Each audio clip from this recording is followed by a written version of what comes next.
algorithmic amplification.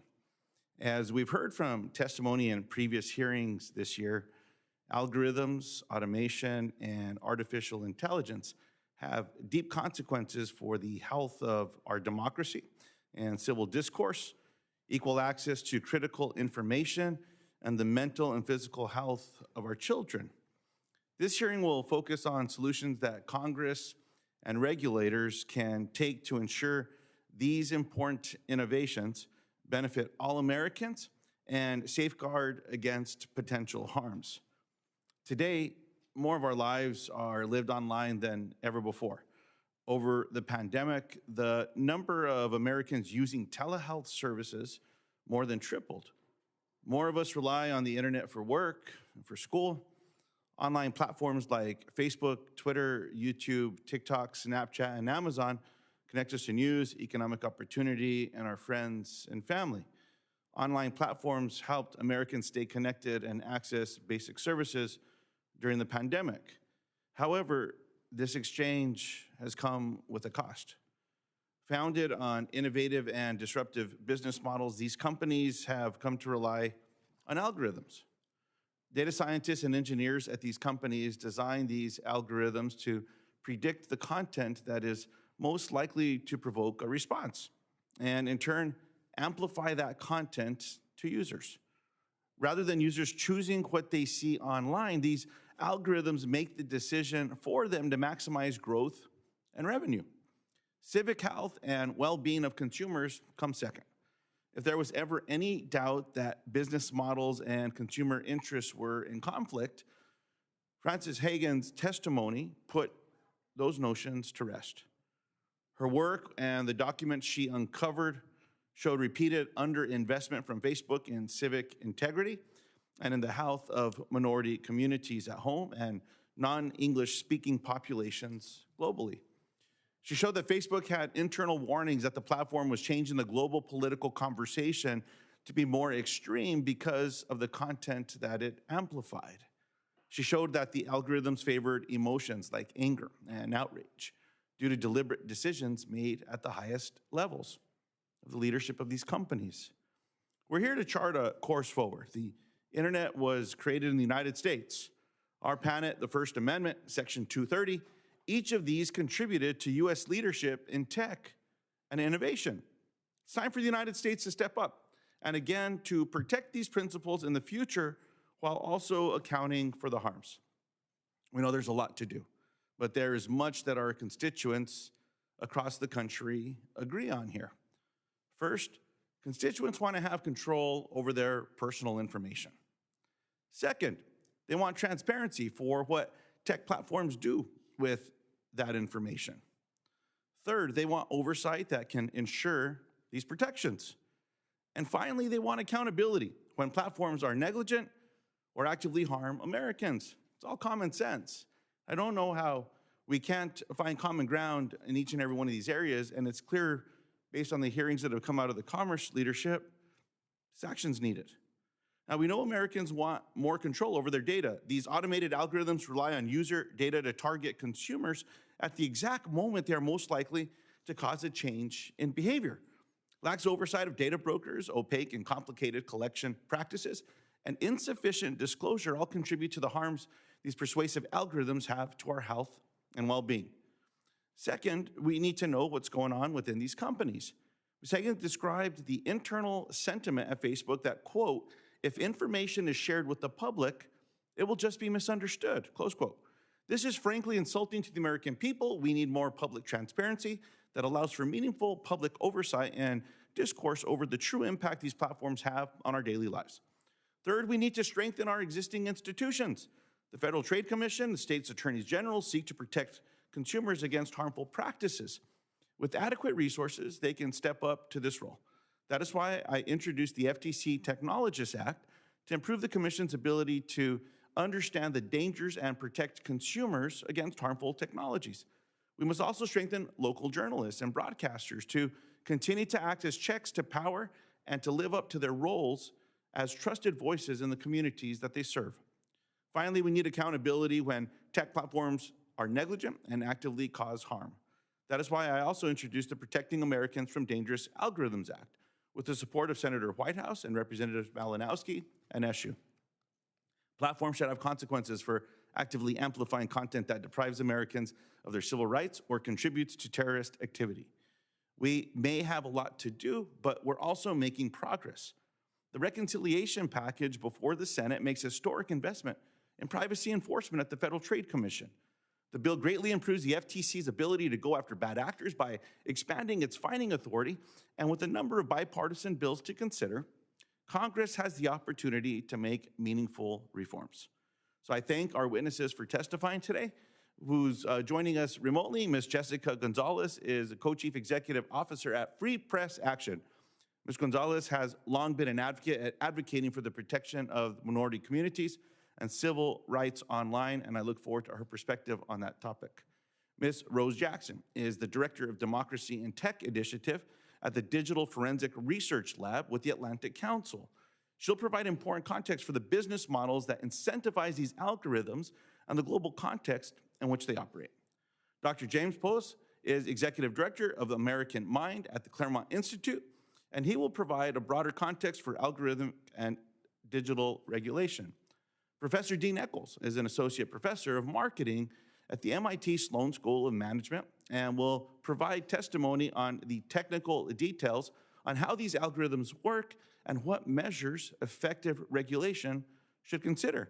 I want to thank Ranking Member Thune and his staff for their work to hold this hearing. And with that, I'll recognize the Ranking Member for remarks when he joins us. And I think we're going to go to our witnesses. And Ms. Jackson, we'll hear from you first. Thank you. And good morning, Chairman Lujan, Ranking Member Thune, and all of the members of the committee. Thank you for the opportunity to appear here before you today. My name, as you said, is Rose Jackson. I am the Director of the Democracy and Tech Initiative at the Atlantic Council's Digital Forensic Research Lab. My work focuses on knitting together siloed conversations around tech governance. And that matters because the way that we fund tech, design it, govern it, fundamentally impacts democracy at home and abroad. Today's internet is an outgrowth of incentives of global growth and financial gain. The internet has connected the world and brought tremendous opportunity to billions. But the incentives that underpin it have also given rise to models that harm individuals and our democracy itself. To successfully address these tensions, whether to mitigate the impact of algorithms, limit consolidation or anti-competitive behavior, protect human rights, or otherwise make the online world safer and fairer, we must recognize and address these incentives as well as the complex and interconnected nature of the challenge. It's essential to acknowledge that the United States is not alone in this conversation. Both our allies and our adversaries are actively trying to dictate the future of the global network. Our allies are exploring sometimes conflicting solutions for how to reconcile new network challenges with deeply held democratic values. Meanwhile, authoritarian countries like Russia and China are taking an entirely different approach. They're driving an alternative vision for the internet that is incompatible with our constitutional democracy and universal human rights. If they can drive a wedge between the world's democracies, they can reinforce their control at home while limiting civic space online for everyone. And because the internet is systemic, the rights that Americans are ensured offline cannot exist in the online world if we don't continue to bolster the human rights-based model internationally. Doing so requires us to answer our own tech policy gaps. And in that vein, Congress has an essential role in reestablishing U.S. leadership on these issues and incentivizing a safer and more accountable online experience for all Americans. Today, our digital world has grown to mediate nearly every aspect of our lives. And much of this ecosystem is made up of private companies, the majority of which are headquartered here in the United States. And that means this committee in particular can play a decisive role. It's hard to scroll through the news today without seeing stories about the latest tech scandal. Many of these harms stem from the same root cause, succinctly identified by Mark Zuckerberg when he appeared before this very committee 3 years ago. When he was asked about how Facebook sustains a business model in which users don't pay for its services, Zuckerberg famously responded, "Senator, we'd run ads." That's the heart of the issue. It's not advertisements per se, but a particular business model of data extraction, user segmentation, targeted, personalized, value maximized advertising. This model, which has powered much of the explosive growth of the internet's most successful and profitable firms, including social media companies, has an entire industry set on a race to gather as much information about us as possible, tracking us wherever we go, maximizing our time on their platforms, and feeding us any number of diversions to keep us clicking away. An extremely profitable intermediary market cleans, repackages, aggregates, and labels your data for anyone who wants to buy it. And that's either a shoe company or even a foreign intelligence agency. In the absence of meaningful privacy legislation, all of this is legal and very profitable.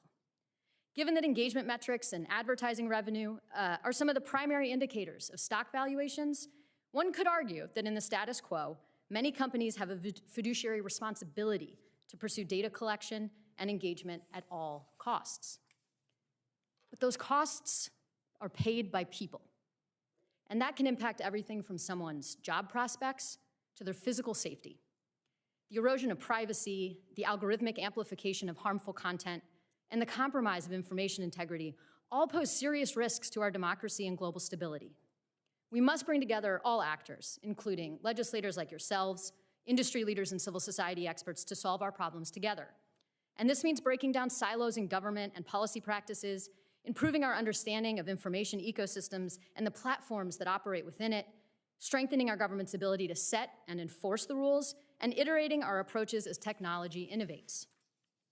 I've provided a more expansive set of recommendations in my written testimony, but I wish to leave you with 5 key recommendations. First, Congress should work urgently to pass comprehensive federal data protection and privacy legislation. Second, in the meantime, it should create and resource a new bureau at the FTC to address online privacy, data security, and other online abuses, as has been recommended by many in this committee and referenced by the chairman just now, and written into the House version of the Build Back Better Act. Third, Congress should also advance legislation to foster greater transparency and accountability around online harms and address information asymmetries between companies and everyone else. Fourth, the Biden-Harris administration should identify a lead at the White House to set a unified tech policy bridging foreign and domestic priorities and coordinating a more cohesive, rights-respecting approach across government. And finally, the administration also should integrate and elevate tech policy and U.S. diplomatic engagement to ensure the United States is a strong partner for the free, open, secure, and interoperable digital world. I'm encouraged by the work of this committee and honored to be asked to testify. I submit the remainder of my testimony for the record, and I look forward to your questions. Thank you. Thank you, Ms. Jackson. Next, we will hear from Ms. Gonzalez, the co-CEO of Free Press. Jessica? Thank you, Chairman Lujan, Ranking Member Thune, members of the subcommittee. Thank you for inviting me to testify, and please accept my condolences on the passing of your former colleague, Senator Dole. Today's hearing calls us to address the harms of persuasive technology. Of course, harmful and persuasive media is nothing new. As Free Press's Media 2070 project has documented, there's a long history of the US media system spreading racist propaganda, for instance. What's unique about the digital age is how online platforms collect troves of private data about us and then use it to target ads, recommendations, and other content based on our perceived interests and vulnerabilities. Sometimes this system produces innocuous or even beneficial outcomes. But as whistleblowers, journalists, researchers, and activists have revealed, too often, these systems cause grave harm, all while companies have little to no accountability to the American people. Indeed, they've failed outright at fulfilling even the most basic requests for transparency about how their systems work. They've rolled out expensive PR campaigns while continuing to profit handsomely from amplifying conspiracy theories and bigotry and enabling discrimination. Tech firms are unwilling and unfit to effectively self-govern. They've amplified lies about COVID and vaccines, served up housing and employment ads in discriminatory ways, amplified voter suppression campaigns launched by foreign state actors, and discouraged participation in the US Census. They've targeted abuse at people of color and have done a particularly poor job at solving these problems in languages other than English. Facebook long has known the extent to which its products harm people of color, other minority groups, and our society. Its top executives have brazenly and routinely lied to or withheld the full truth from civil rights leaders, researchers, the US Congress, and the American people. This simply can't stand. This week, Free Press Action and allies in the Disinfo Defense League released a policy platform designed to rein in these abuses. Our main proposal for Congress is to adopt a comprehensive privacy and civil rights bill, which ideally would enshrine 9 key concepts. Congress should limit text collection and use of our personal data, establish people's rights to control their own data, enhance data transparency, prevent discrimination by algorithms, increase platforms' transparency about the known impacts of their business models, protect whistleblowers and external researchers, expand Federal Trade Commission oversight, encourage collaboration across agencies that hold specialized expertise, and set a federal floor for consumer protection, not a ceiling. Fortunately, many of these elements are included in Senator Markey's Algorithmic Justice and Online Transparency Act, which prohibits algorithms that discriminate based on protected characteristics and establishes safety and effectiveness standards, and in the Consumer Online Privacy Rights Act, sponsored by Senators Cantwell, Schatz, Klobuchar, and Markey, which penalizes platforms that abuse personal data, allows people to see the information companies collect on them, and preserves a federal private right of action. Free Press Action endorses both bills. But in addition to privacy and civil rights safeguards, we must invest in the media system we need to support a 21st century democracy. Senator Cantwell's 2020 journalism report found local journalism is essential for healthy communities, competitive marketplaces, and a thriving democracy. I agree. Free Press Action and the Disinfo Defense League have proposed that Congress pass legislation to tax digital advertising and direct those monies to support high-quality, non-commercial, and local journalism, including journalism by and serving people of color, non-English speakers, and other minority groups. Let us make no mistake. Tech companies are undermining public health, safety, civil and human rights, and our democracy. And they're doing so by extracting and exploiting our personal data. It's time for Congress and the FTC to act. Thank you, and I look forward to your questions.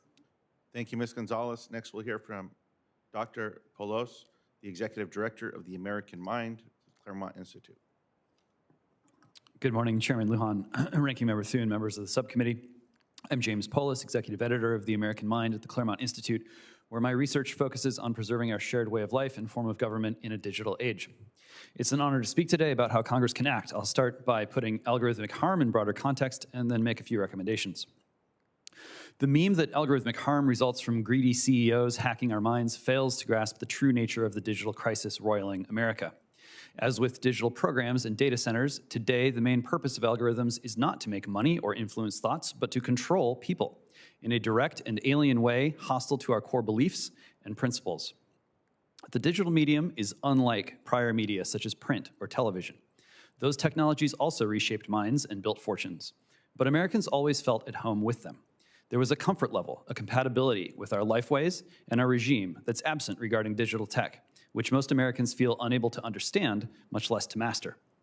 As I show in my new book, Human Forever, this morose incompetence is the product of a public-private partnership between unelected and unaccountable leaders across America's major institutions and our security and intelligence state. Almost all digital tech ordinary Americans use is the product of innovations from military and spy agency research, spun off into consumer entertainment and corporate cruft by tech companies key to our national strategic infrastructure. These leaders, whom citizens and even elected officials are functionally unable to remove from power, have moved so much of our political and social life into their technological ecosystem that they now make and enforce fundamental decisions about what we can and must think, say, and do.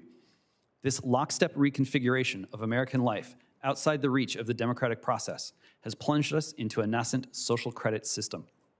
Social media's algorithmic harm is real, but social media is, true to form, a screen that obscures the depths below, where leaders like Eric Schmidt and Jeff Bezos are working to refound America as a control system built on innumerable swarms of programs and devices in a vast network of data centers.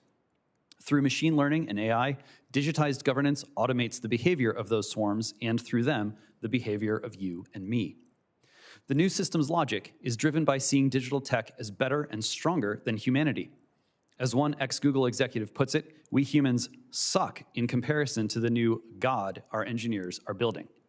This view of our given humanity as a pathetic curse and not a precious gift is spreading because our leaders betrayed the expectations they created. Many believed when they told us that tech would bring global peace and harmony. The TV age ideal that whoever dreamed biggest and best would rightly rule the world led to shock and panic when populists used digital tech to fight technocratic globalism. Today, our techno-ethical elite is religiously convinced they can invent a coding language so deterministic that they can take true control of the digital swarms, eliminating the need for politics as it has been known in the West since Aristotle. They expect we'll soon merge fully with our technology, becoming as gods. To make us yearn to upload our consciousness to the cloud, these new cyborg theocrats have begun by uploading our conscience. Many Americans now think the culture war demands a digital regime, reward the pure and obedient, and crush the opposition, online and off. This is why the COVID crisis has morphed so quickly into a pitched battle over who gets to act as judge, jury, and executioner when it comes to defining, preventing, and punishing harm. Now, representatives face a fateful choice: restore citizen controls of technology or surrender to the cyborg theocracy. Americans need Congress to intervene against the emergent social credit system. Trust in digital competence on the Hill can be built with bipartisan steps protecting children from the worst online harms. And lawmakers can protect free association and expression by favoring policies like algorithmic choice over calls to legislatively overturn Force v. Facebook, which would entail cosmic federal choices about the metaphysics of harm that amount to an establishment of a religion. But unless ordinary Americans regain a hands-on mastery of our most powerful digital tools, we will become compliant posthumans or ungovernable psychotics, sacrificing what is left of our civilization and our nation to vengeful new gods. Congress can best blunt digital harm by passing what I and others compare to a Second Amendment for compute. As I argued recently in the New York Times, legislation should enshrine Americans' rights to buy and use high-powered GPUs and to mine and hold Bitcoin. This tech puts computation into human service, building apps and institutions where users create and exchange valuable, memorable works of culture. To model this approach, I published my book, Human Forever, onto the blockchain at the Bitcoin-based platform Canonic.xyz. Americans have the ability, right now, to restore their practical use of technology to defend and protect all they hold sacred from the social credit Borg. By recognizing the free exercise of that ability as a fundamental right of the digital age, lawmakers can save America and Congress from technological oblivion. Thank you. I'll be happy to take questions. Thank you very much. Dr. Eccles, our Associate Professor of Marketing, MIT Sloan School of Management. Dr. Eccles. Chairman Lujan and Ranking Member Thune and members of the subcommittee, thank you for asking me to appear here today to discuss these important topics. I typically don't work on public policy directly, but I've been studying social media for over a decade, currently at MIT. I also previously worked in industry, including as a scientist at Facebook. I have a wide view of current practice and fundamental challenges in the context of social media. Social media have dramatically lowered the costs for anyone to share information and media with many people. It is so easy to propagate content that people often share things that on further consideration, they would realize are misinformation. And various actors, from legitimate marketers and political campaigns to spammers, scammers, and foreign disinformation efforts, seek to maximize their reach and influence on these platforms. What role do algorithms have to play here? Yes, the algorithms show us content we're predicted to click on, to watch, and to propagate. But importantly, not just this. At sophisticated platforms, algorithmic ranking involves using many signals. This includes negative signals, signals that reveal we'll regret engaging with the content, and attitudinal signals like predictions of whether we'd say the content is informative, important, or fun if we were asked. These can serve as an important way of balancing against solely short-run engagement signals. Quantifying the impacts of algorithmic ranking is quite difficult. The platforms themselves often struggle, despite their data, their randomized trials, and their expertise, to quantify some of the effects of the decisions they must make. This isn't just because of technical complexity, but due to people's complex and often strategic responses to changes in algorithms. First, everyday users adjust their behavior in response to algorithms. Say you're connected on social media to a relative who posts a lot of political content that you disagree with. Due to algorithmic ranking, you don't see a lot of these posts. The platform accurately predicts you will not engage, and you wouldn't say they help you be informed. But you do see most of that person's posts about phishing. Now, this might seem like a clear case of a filter bubble, whereby the algorithm is causing you to be exposed to less cross-cutting content than you would under a simple chronological ranking. But consider this. Under chronological ranking, you might initially see so many undesirable political posts from this person that you choose to unfollow them. So this could result in then seeing less cross-cutting content and having fewer cross-partisan ties than you would under the algorithmic ranking. So was it really creating a filter bubble? What was really being amplified here? Second, more professional and strategic actors, marketers, politicians, publishers, etc., they have tuned what they post and when they post it to the status quo algorithm. If things change dramatically, they will adjust dramatically. Accounting for this is key to assessing what is truly being amplified by an algorithm. Overall, we lack clear evidence about broader aggregate harms or benefits of algorithmic ranking. Nonetheless, far from there being clear benefits from simple rankings like chronological or overall popularity rankings, they can make some forms of undesirable strategic behavior easier and more successful. I've seen some of this in my work on cross-platform coordinated campaigns to game Twitter trends during the 2019 Indian elections. So what can policymakers do? Some of what I said suggests that some of the easy paths here won't work. For example, simple definitions of algorithmic amplification can turn out to be hugely misleading. One basic thing policymakers can do, though, is to help scientists, journalists, and the public better understand these systems. First, they can protect the ability of external researchers to probe these systems, not unlike what staff here have done by creating accounts on Instagram and TikTok, but more systematically. While some court rulings have been encouraging, there has been substantial legal risk for researchers probing platforms to ask questions of broad interest. This can have chilling effects.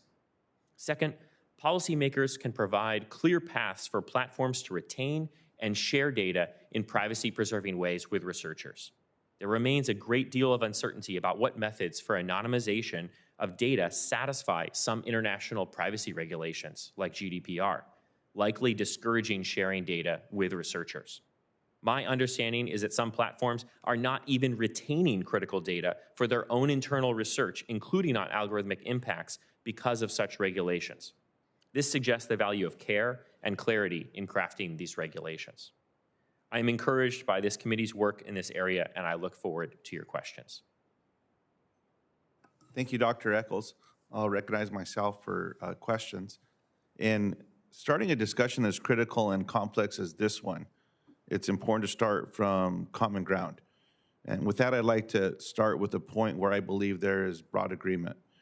Personal data used by online recommendation and targeting systems has come to include everything from personally identifiable information and preferences to individual behavior patterns. This data draws on the incredible ability for recommendation and engagement algorithms to target consumers at the optimal time with the optimal content to provoke a reaction. Unrestricted access, sharing, and consolidation of data allows users to be targeted in ways they did not agree to. Many times they're not even aware that it's happening. As I said in my opening statement, giving consumers control over their own data is a shared priority. The vast majority of Americans believe Congress should act on comprehensive privacy legislation. Earlier this year, Morning Consult found that 86% of Democrats and 81% of Republicans want privacy to be an important priority for Congress. I know Chair Cantwell recognizes this, and I'm grateful for her leadership on privacy reform and advocacy for increased resourcing the Federal Trade Commission so it can effectively do its job. Now, Ms. Gonzalez, how is data privacy a critical component for protecting consumers from the harms of algorithmic amplification? Thank you for the question, Senator Lujan. You know, part of the way that harms happen online is because we're being targeted because in ways that companies know that we might be persuaded because of the data they're tracking. So take, for instance, targeted fraud against elders. This is not a new problem. It's a problem we've dealt with as a society for a long time. But online, a person, an older adult, may be targeted based on their perceived fears or interests. And so there's a heightened duty, I think, to protect consumers when they're being targeted for abuse, fraud, and other types of harm in these ways based on the personal characteristics that they may or may not know they're even giving up when they search the internet or go on an app. And Ms. Jackson, online platforms take measures to ensure their platforms aren't actively promoting civil rights violations, terrorist recruitment, and other extremism. Unfortunately, too often these systems fail and platforms instead do the opposite and actively contribute to extreme harms through their algorithmic recommendations. That's why I'm proud to have introduced the Protecting Americans from Dangerous Algorithms Act. Online platforms have real accountability when their algorithms are at fault for making recommendations that contribute to terrorism. So, Ms. Jackson, what principles are necessary to increase platform accountability when they amplify extremism online? Thank you, Senator, and thank you for your leadership on this issue. I think what's important, and would commend the companion bill that you recently introduced for taking a similar approach, is to focus on not content itself, but on the mechanisms of the platforms, and in particular, how they spread across an ecosystem, platform to platform. And so the more that we're looking at questions of the data itself and the incentives behind it, the algorithms that may interact with other incentives on a platform, the business incentives of a completely different aspect of a platform, the better shape that we're in. And I think that gets back to all of the focus that I think each of the panelists have had on issues of transparency, privacy, protection, and having a better understanding of our ecosystem at large.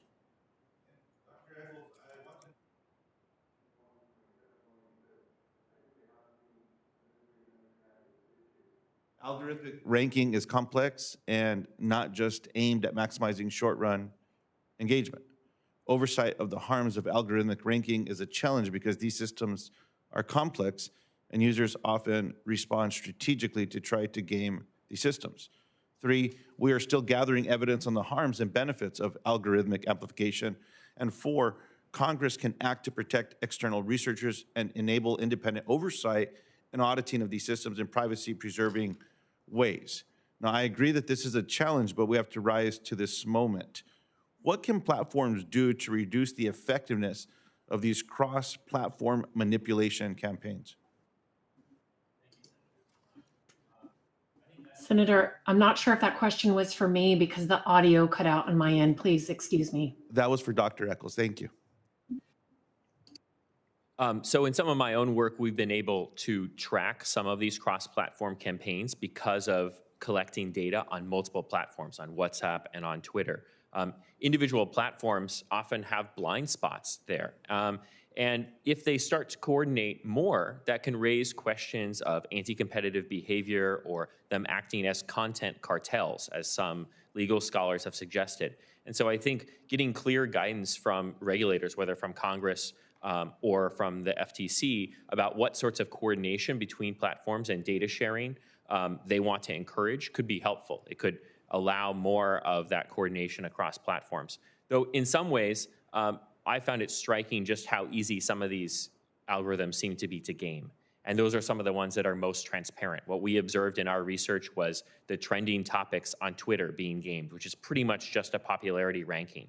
And so these groups were able to coordinate looking at the current ranking and work to move their topics up the ranking, in part because everything was so simple and so transparent. And so in a lot of ways, I'd like to see the platforms both exchanging more information, but also making some of these algorithms more complex in some ways to account for what they detect when there is this coordination happening. Sometimes this coordination doesn't rise to the level of manipulation. It's in a gray area between genuine political participation and astroturfing.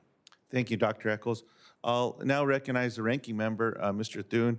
Both, Mr. Thune, if you want to take your 5 minutes for an opening statement, and then also for questions as well in addition to that, sir.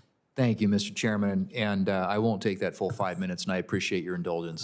Some of us were over at the Capitol and at a Rotunda funeral there, and but I do want to ask that my full statement be included as a matter of the record, and say how much I appreciate you convening today's hearing to continue the conversation on how these massively wealthy and powerful big tech platforms are using persuasive technology and how they are profoundly altering our future. There's also a growing bipartisan consensus that we need to shed greater light on the secretive content that the moderation processes that social media companies use. And it's time, in my view, to make big tech more transparent, more accountable. And I look forward to working with you and our colleagues on this committee to get legislation like the Filter Bubble Transparency Act and the PACT Act across the finish line. So I want to thank each of the witnesses for their participation in this important hearing, particularly as the committee works to enact meaningful legislation to hold big tech accountable. And I, again, will submit my entire statement for the record. Mr. Eccles, there's a growing concern that large technology platforms may one day know every individual even better than we know ourselves. In your written remarks, you discussed the vast amount of data internet platforms have on users and that these platforms are able to predict certain outcomes for every individual based on this data. Could you talk further about how internet platforms use algorithms to make predictions about each user and how they influence the behavior of every individual, and perhaps how that might concern you?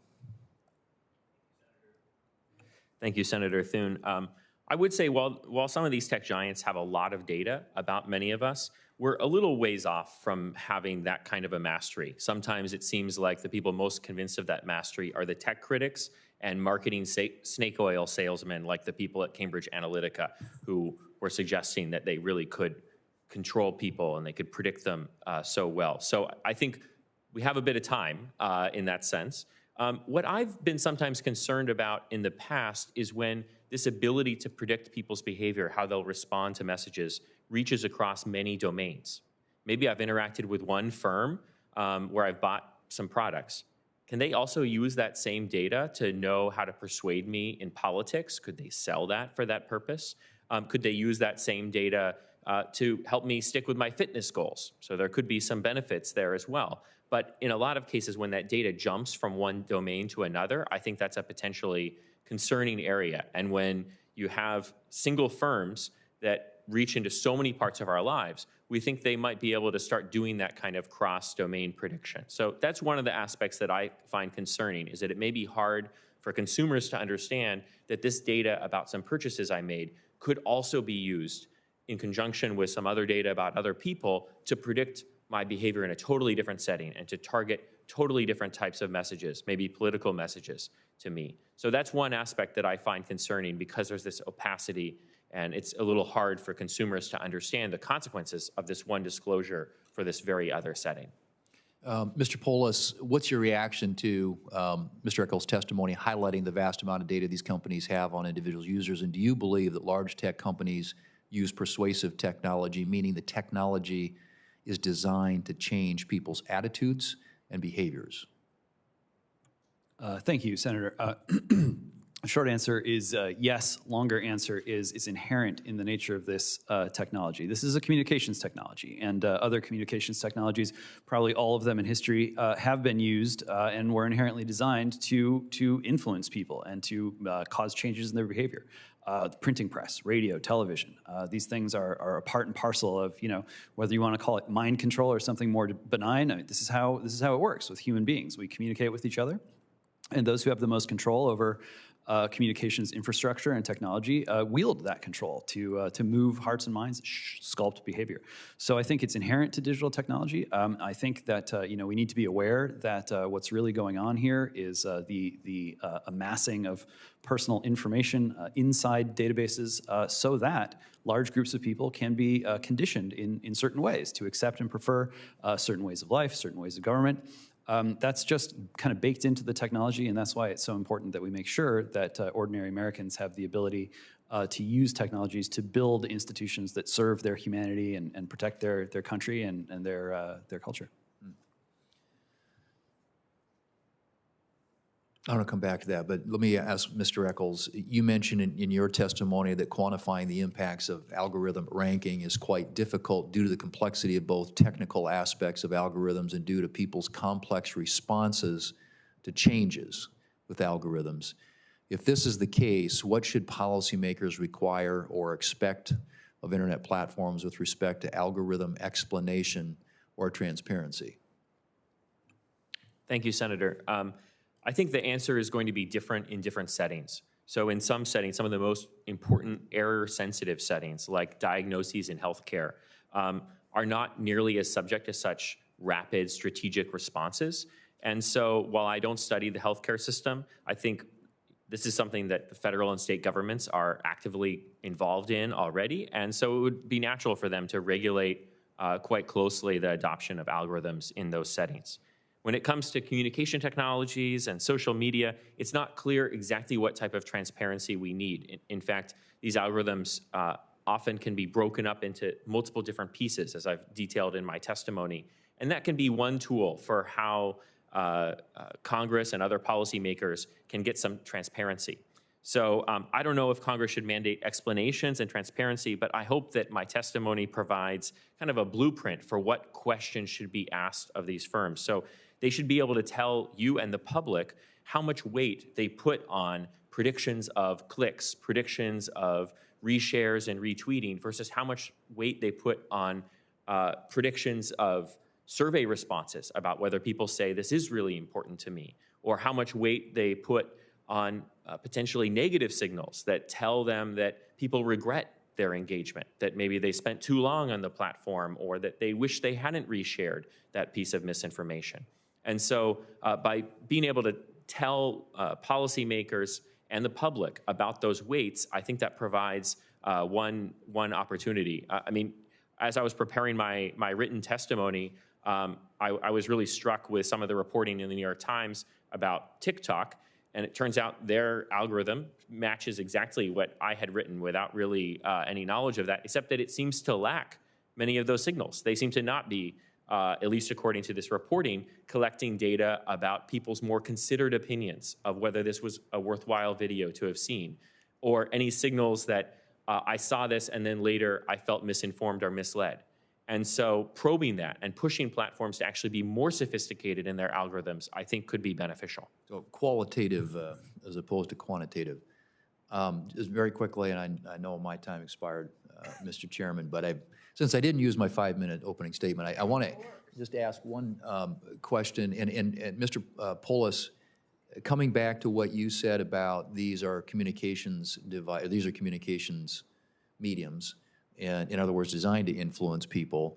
And you said that who decides, I want to come back to this question. You said that decisions should be made about these being used in a way that's positive or good for humanity. And I guess my question is, and the thing that I think concerns a lot of us is who decides what is good for humanity? Who is behind the curtain making these decisions? And then I want to ask you this question because I think it sort of gets at you discussed the notion that we're in the nascent stage of a social credit system with regard to the use of AI and algorithms on internet platforms. And I'm curious as what your thoughts are about what approaches Congress should be considering to prevent a social credit system.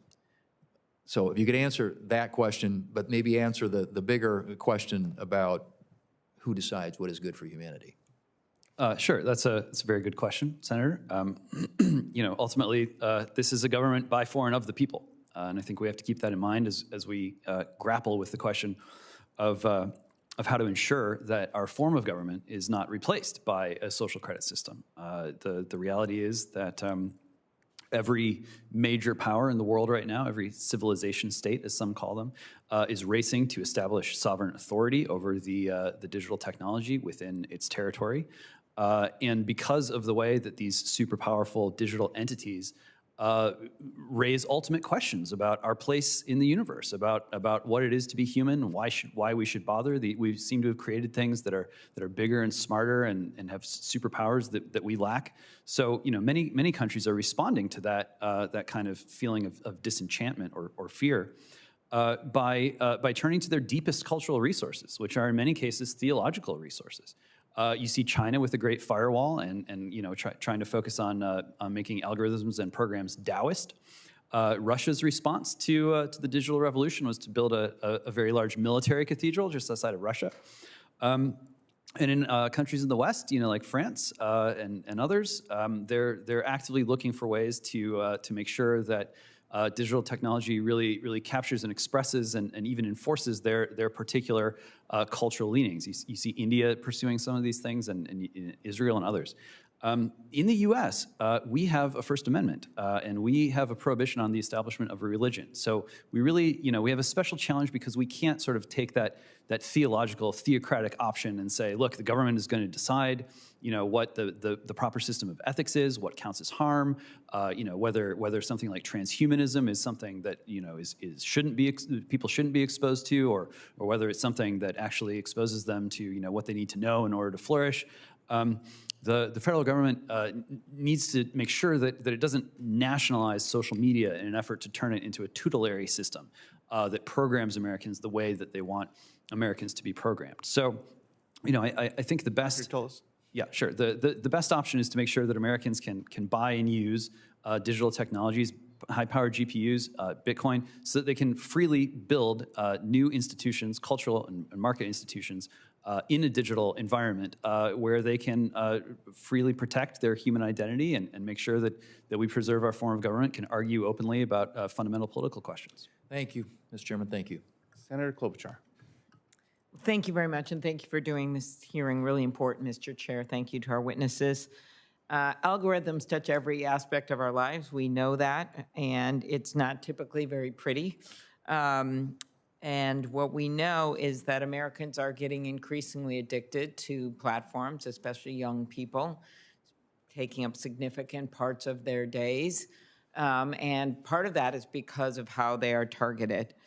Yesterday, we had a hearing with the head of Instagram, and I pressed him about the fact that the New York Times reported that his major increase in the marketing budget, $67 million in 2018 to $390 million this year, was focused on wooing teens, mostly allocated to that. And as some of our colleagues have discussed, we need federal privacy legislation, but we also need more transparency on algorithms, and we need to do something about this. Senator Coons and Portman and I introduced a bill today to require that the companies allow access to outside researchers. Some of this has been shut down, as you know, by Facebook, now Meta. But I think it's important for my colleagues to know that there is more going on here than meets the eye.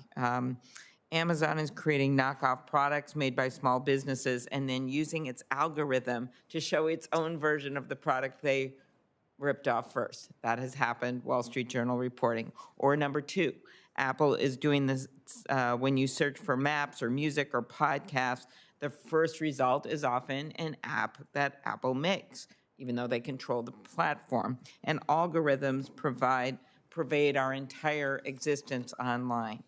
One of the most shocking things that I think came out of the whistleblower documents was the fact that, which doesn't surprise me given my own experience online, maybe when I put something out there that Senator Thune and I worked on a bill together, it might not be as attractive to the algorithms of Facebook as some other forms of speech, no matter how interesting I try to make it sound. And then I find out that, in fact, the angry emoji gets 5 times the traction as a simple like. So if our constituents in Minnesota and South Dakota want to put a simple like, they may never see that post on Facebook.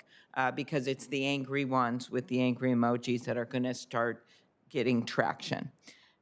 So, Ms. Jackson, in your testimony, you talked about how these companies design their algorithms to promote engagement, and it's, of course, to boost advertising. And I think we have to think about that. They want to get it out there so people get addicted, so they get more advertising revenue. Can you tell us more about how companies design algorithms to increase the time users spend on their platform and how that affects users? Thank you, Senator, and I'm looking forward to reading the bill in detail that you just mentioned, introducing today. It's an important step in ensuring that we do have more visibility into how these platforms operate in our ecosystem at large.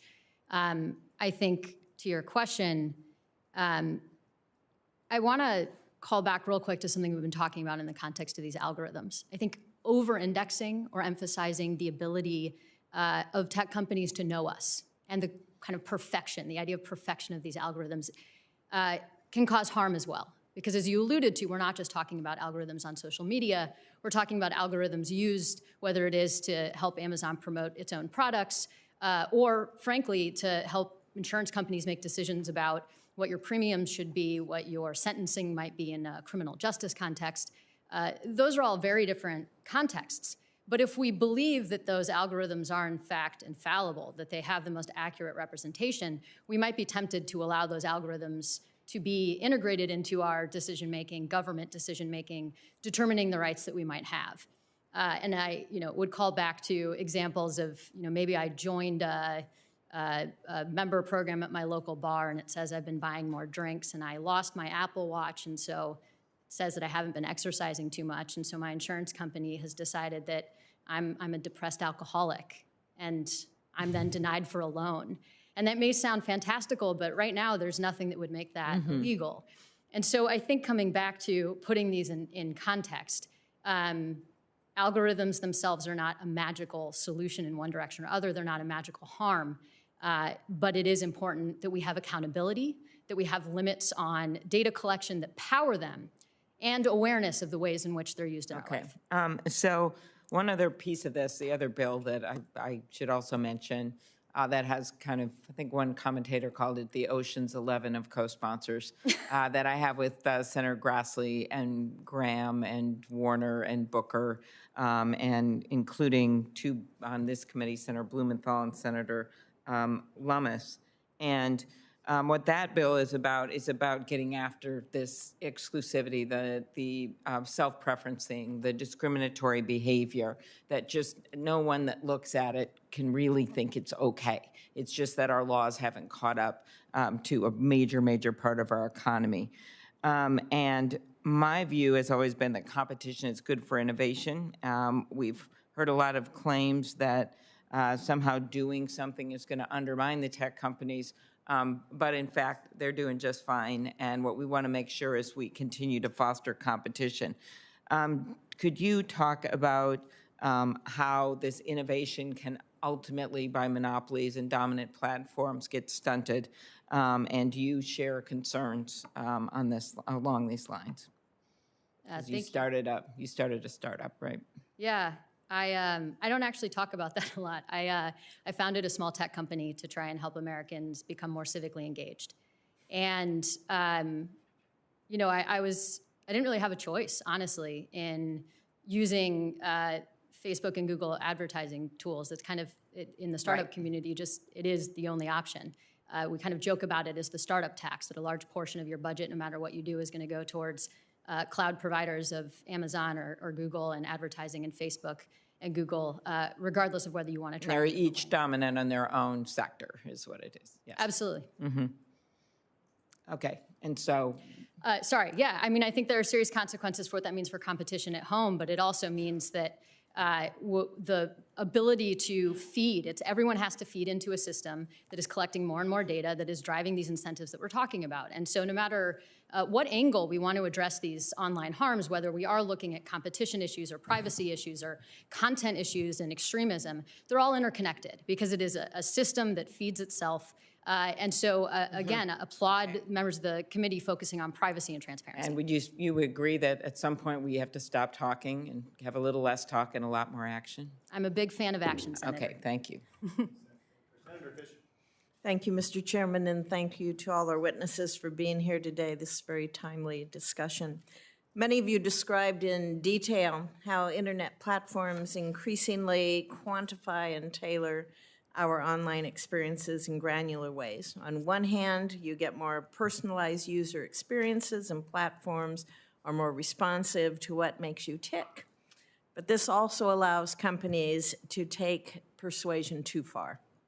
Companies are constantly competing for our attention. This increases the motivation for more intrusive technologies, including the web design around those technologies. It forces us to assess the impact of online persuasion on user choice and privacy. Yesterday, I was proud to reintroduce the Detour Act with my colleagues, Senator Warner, Thune, and Klobuchar. The act would prohibit large online platforms from purposely using deceptive user interfaces, also known as dark patterns. Many of us can recognize the dark patterns we've personally experienced, where we're trapped into clicking, and trapped into buying or signing up for something that you don't really want because the user interface intentionally confuses the options that are presented. Our legislation would take an important step, I believe, to restore the hidden options and improve user autonomy. Dr. Eckles, I appreciated your technical perspective about how persuasive technologies are developed as we seek to craft related policies. Do you think that we have enough debate and guidance on the ethics in designing technology that influences our behavior within the tech industry or in academia? Thank you, Senator. I would like to see more discussion of these ethical issues in the tech sector and in the public as well, and especially not just from ex-tech insiders who now are repenting, but really drawing on kind of the rich expertise that we have from ethicists and policymakers in the way that bioethicists have provided some guidance in the context of thinking about clinical trials, et cetera. So I do think we want more guidance there. One of the things that I think of with the Detour Act, at least in the last version I was familiar with, was that from my perspective, it's very important to allow and encourage these platforms to continue to do A/B tests, continue to do randomized trials. That's much of the evidence that I've drawn on, whether published work by those platforms or leaked, is A/B tests that they've conducted. And so I would hope that while we can shut down some of these dark patterns, maybe that has to do with subscription services, et cetera, that we also still allow these platforms to keep making systematic comparisons of different options and hopefully sharing more of those results with the public. Do you think that designers and developers right now are approaching taking into any kind of consideration the ethical consequences here? Thank you, Senator.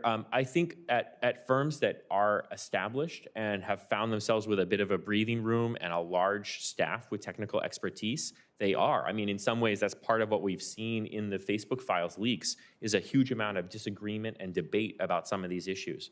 But a lot of times that happens only after some engineer quickly built something, it got big, and then now there's a whole bunch of data scientists and researchers to clean up the mess. So how do you get the ethical considerations at the front end of development? How do you incentivize or encourage? I'd rather go that route to have designers really work not just with government but with business and academia to be able to get that done. How do you do it? Thanks, Senator. I think one way is to make the public and all these potential designers really aware of the long-term negative consequences of some of these choices, right? Facebook's reputation is still deeply hurting from some of the move fast and break things decisions that they made years and years ago. So that's a consequence that they're living with that brand. And so thinking about that as an entrepreneur is important. From my perspective, I also think about that in the context of education, that we're burgeoning enrollment in computer science programs, right? Ethics And these considerations and social sciences have to be part of that curriculum in some way. And so I know in some of my own teaching in analytics, I try to bring that in, but it's also useful to draw on additional expertise. We're trying to hire a philosopher of technology ethics at the moment at MIT in order to help this be part of the curriculum.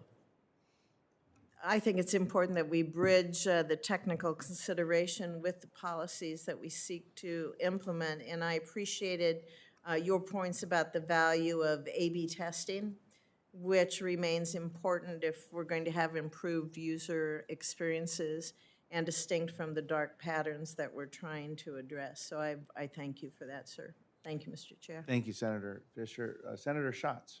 Thank you, Mr. Chairman, Ranking Member. Thank you to all of the testifiers for your thoughtful remarks. I just want to respond a little bit to Senator Fisher's question because Dr. Eccles, with all due respect, I don't think that this is going to end up being effective if it's voluntary, because you can't have individual coders just sort of waking up in the morning and say, what are the ethical implications of this? Because they're engineers, they are supervised, they are told to deliver a product, they deliver that product. The only way to provide an effective counterweight to the fiduciary obligation to maximize clicks, which is essentially, as Senator Klobuchar said, the maximization of revenue, is to establish in federal law an affirmative obligation not to harm the consumers whose data is being collected.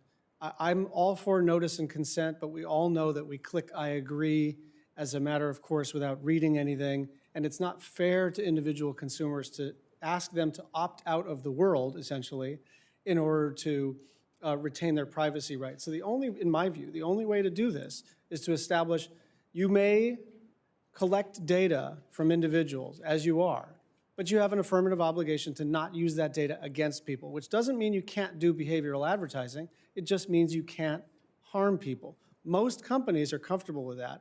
The ones that are not comfortable with that either have government relations and lawyers who are just nervous about what that would mean, or they are actually worried that they are in the business of harming people. So just wanted to offer that for Senator Fisher. I have not yet had a Republican co-sponsor of our legislation, but I'd invite you to take a look at it.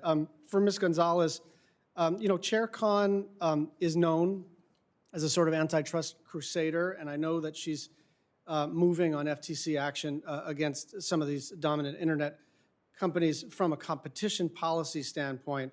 But I'm wondering about the Section 5 authority to find unfair and deceptive practices, and even the FTC's authority under the Equal Credit Opportunity Act and the Fair Credit Reporting Act.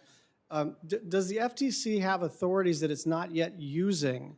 In other words, have we already delegated some of this policymaking to the FTC, and should it exercise additional authorities? Yes, Senator, I do think it already has some authority to act here and that it should exercise that. I think the work that Chair Khan is doing on the antitrust front is incredibly important. I also think an inquiry about how companies are violating our privacy and using our data to harm us is incredibly important and should move forward under the unfairness doctrine, which the FTC already has authority to move forward on.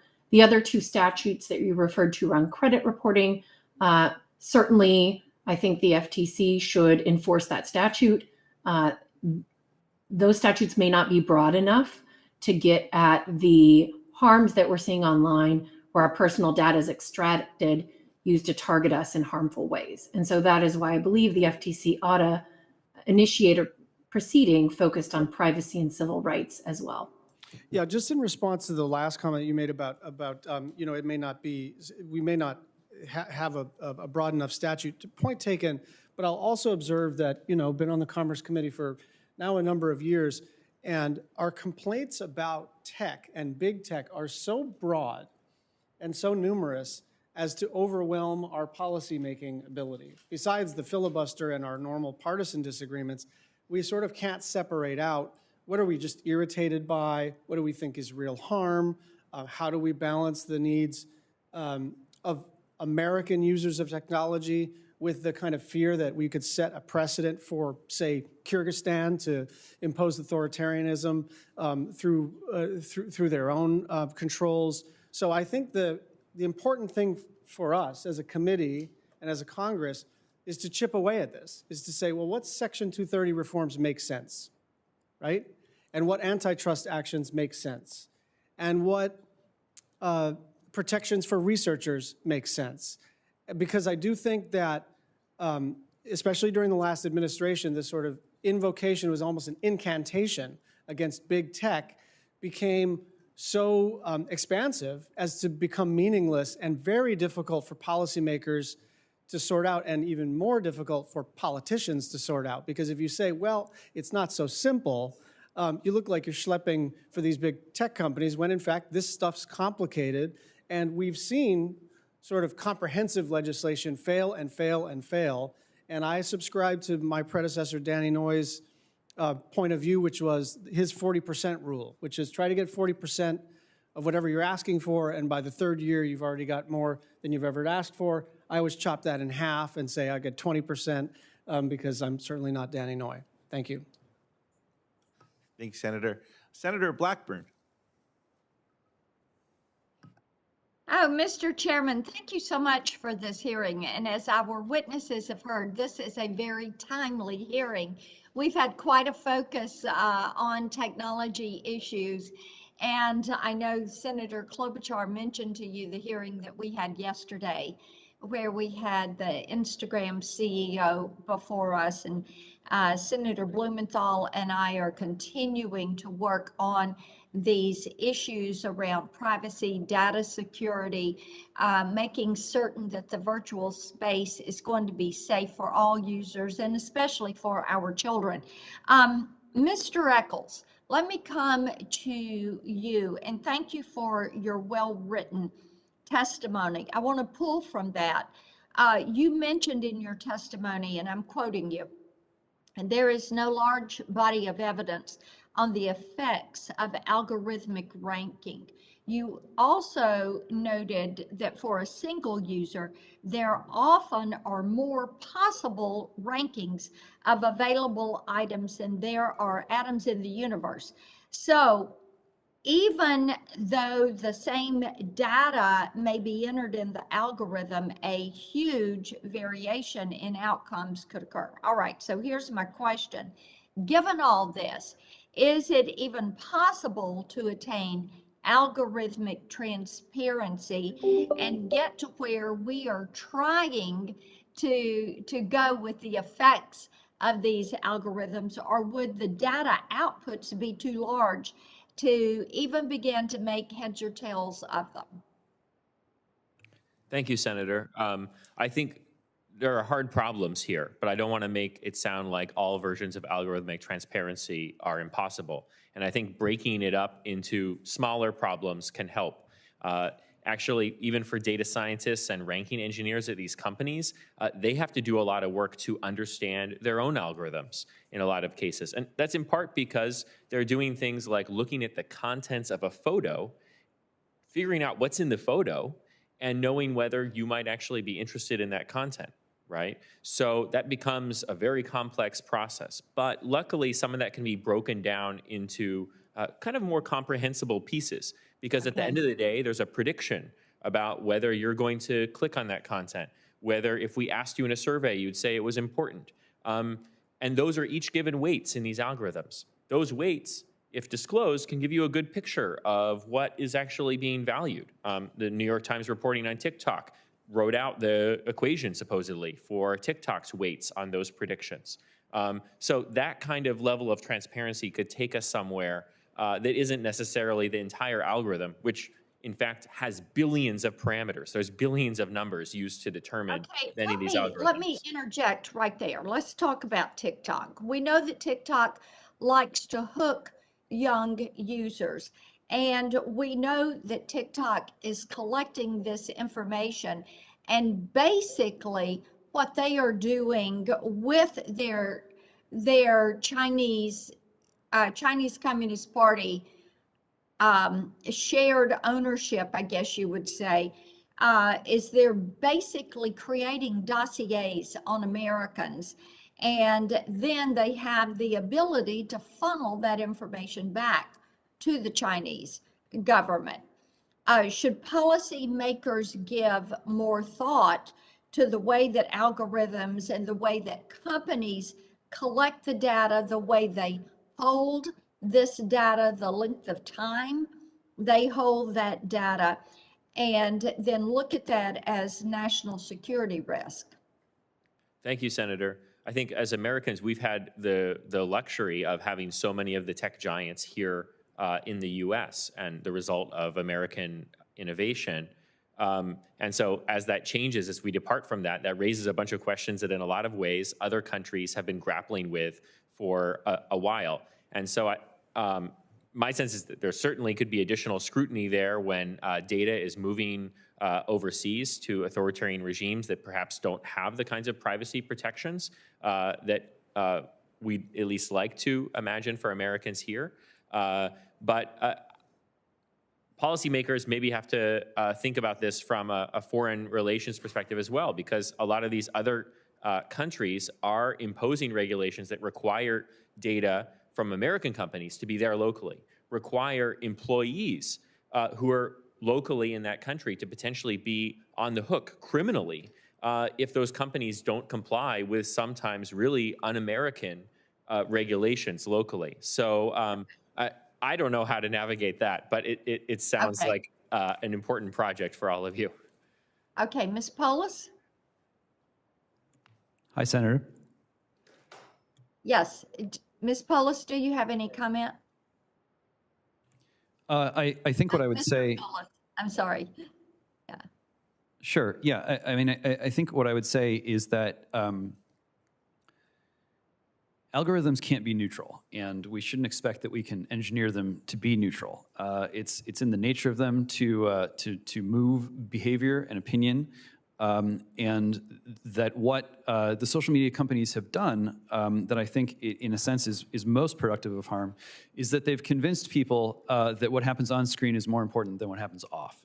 And the reality in a digital age is that what happens in the database is more important than what happens outside the database. And so when you have companies that are convincing users that that their life online is more important than their life off, there's a disconnect there between that impression and the reality that those users are actually being onboarded into a really comprehensive data system where they have no agency as citizens. And that disconnect is one that's very difficult to legislate away. So I think the important thing to do is yes, we can nibble away at and ameliorate certain kinds of algorithmic harm, but really what we want to do is make sure that Americans can recognize that they can build new institutions that preserve their way of life and preserve their agency as citizens and as members of a community through digital technology. That really social media isn't the extent of digital technology. And I think what we're seeing, with Facebook trying to change into Meta and other similar moves, that social media companies are aware to a degree that perhaps their form of technology is just technologically limited. And so this is a fast shifting space. And while, as one of the other senators indicated, it's easy to point out what's frustrating or irritating about the space, ultimately, trying to make social media a creature of the federal government is not going to get us where we need to go. Thank you. Mr. Chairman, thank you for the time. Thank you very much. Senator Markey. Thank you, Mr. Chairman. At the same time, social media companies can't escape the same rules that everyone else has to play by. So, I think many in the industry think that just because they have to play by the same rules means they're a creature of the government. No, they're not a creature of the government. They're a creature of the American people. That's who they're supposed to be serving, the American people. And they can't escape those responsibilities. And so I thank you, Ms. Gonzalez, for mentioning my bill, because what my bill says is that there has to be a prohibition on algorithmic processes on online platforms that discriminate on the basis of race, age, gender, ability, and other protected characteristics. these young white men, privileged men who write these algorithms, and that's who does it, they're writing algorithms that discriminate against people. And there are laws against it in the real world, and there have to be laws against it online as well, because that's where the world now operates. If you're looking to get a job, if you're looking to get housing, and you're black, or you're brown, or you're LGBTQ, or disabled, these young white men can write algorithms that help companies to avoid all of the laws that apply in the real world, and we know that. So, Ms. Gonzalez, talk about that, will you, a little bit, and how this whole world of algorithms is just another cover for discrimination that we've banned in the real world. Thank you for the question, Senator Markey. Yeah, one of the reasons that Free Press Action is very enthused about the legislation you put forward is because we know that discrimination exists. We have long-standing civil rights law that bans discrimination in housing and employment and in many other scenarios. And what we need is to clarify that those protections apply in the digital world as well. It's actually not rocket science. This is a long-standing set of societal norms and laws, and they ought to be enforced in the digital world as well. I think what's even more pressing about how discrimination happens online by algorithms is that it's happening based off another abuse of our civil and human rights, which is an invasion of our privacy. So I think this is a critically important part of the problem that we need to address immediately. And I'm so grateful that both your bill and COPRA address this. Yeah, so that's where we are. We have young white men who create algorithms, algorithms that run from here to Osaka and back in a nanosecond, that wind up being in a black box that no one can understand, that then discriminates against black people, brown people, LGBTQ people, and many others in our society. And we just have to have transparency, but we need a safety and effectiveness standard to protect against discrimination online. Do you agree with that, Ms. Jackson? Thank you, Senator. It's an important question. I'd reframe it. Do you agree? I agree that we absolutely need protections, and I believe that the most vulnerable in society are often the most harmed by online issues that we're discussing. But that's why I get back to the kind of systemic aspect of this. But in this area, I'm just talking about this area. In this area, it is systemic, but in terms of this harm, you do agree that it is egregious what goes on and how algorithms are used to discriminate. You do agree with that? I agree. I would return to something I said before, which is over-indexing on the power of algorithms' intentions. Some of the greatest harm we have is when people put algorithms into the world without thinking about it. And a lot of the discrimination, I agree with you, that comes out of that is actually the unthinking nature of the design of technology. But it can also be thinking. Absolutely. They can actually design algorithms. Absolutely. So it can be young white men who are unthinking in terms of how they discriminate against black and brown, LGBT, and disabled. But it can also just be an algorithm that's set up in order to accomplish the goal. That the redlining that is accomplished by a company in real life is also furthered by what they do online, the digital redlining. And it's thinking or unthinking, but nonetheless, the impact is dramatic in terms of how it has a negative impact on families. So should we ban it? Okay, let me go to you, Ms. Gonzalez. Should we ban that discrimination online? Yeah, of course. Anything that's banned in real life in terms of discrimination ought to be banned online. Now, the tricky question here is whether the platform itself is engaging in discrimination or whether they are dealing with third-party content that is discriminatory in nature. And so that's an important distinction. But I think the way that you've set this out in your bill really gets to the heart of what platforms are doing and holding them accountable for their own actions, which is what we ought to be doing. Right, and thank you for that. So yeah, these hearings are all very helpful. They discriminate and they target children, okay? But they also discriminate against those who are most vulnerable in our society, in addition to children. So that's why it's so important for us to legislate, because we would never allow this to happen in real life. We would never allow people to engage in these kinds of discriminatory practices against minorities or exploitation of children.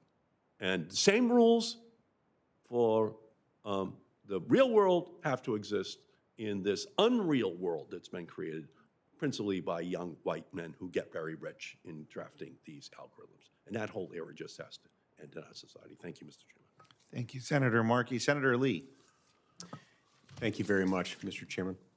We often talk about government regulation or requirements that would address these legitimate problems with big tech. One issue that I continue to grapple with that really is a challenge, I think we have to think about it as we consider legislation in the tech space, involves the potential for deeper entrenchment of market incumbents. Dr. Eccles, I'd like to start with you. Government regulation can be expensive in terms of compliance costs, correct? It costs a lot. Not everybody can do it. Those who are already there, those who have already arrived, who can afford a team of compliance specialists and accountants and lawyers, have some advantage, to the point where entry can be difficult to impossible. Do you agree that regulation can have this kind of an effect? Thank you, Senator. Yes, I think we've actually seen some of that in the context of GDPR, the European privacy regulation, where there's evidence that increased consolidation as many firms stopped doing business with all but the biggest players who could ensure compliance. So is there a way to thread that needle? How do we undertake that balance? That's a great question, Senator, because I think actually as bad as some of the big tech giants are, often it's the smaller players who are doing some of the most Wild West things with our data. So it's not that they should somehow be exempted from all of these considerations. I'd say one of the challenges with what we saw with GDPR was just how much ambiguity there was. So I would really hope that lawmakers would really be quite clear and precise in the laws, or at least the policymaking that happens administratively. And statutory ambiguity tends to lead to regulatory complexity. Regulatory complexity itself further entrenches incumbents. It's a subsidy of sorts, a subsidy on the wealthy and well-entrenched. I've got grave concerns about how tech companies can use their algorithms to harm users. Sometimes it's through censorship, sometimes it's through recommending inappropriate content to children. We actually see a lot of both of those things. But we shouldn't underestimate how government solutions can often end up potentially making that situation worse.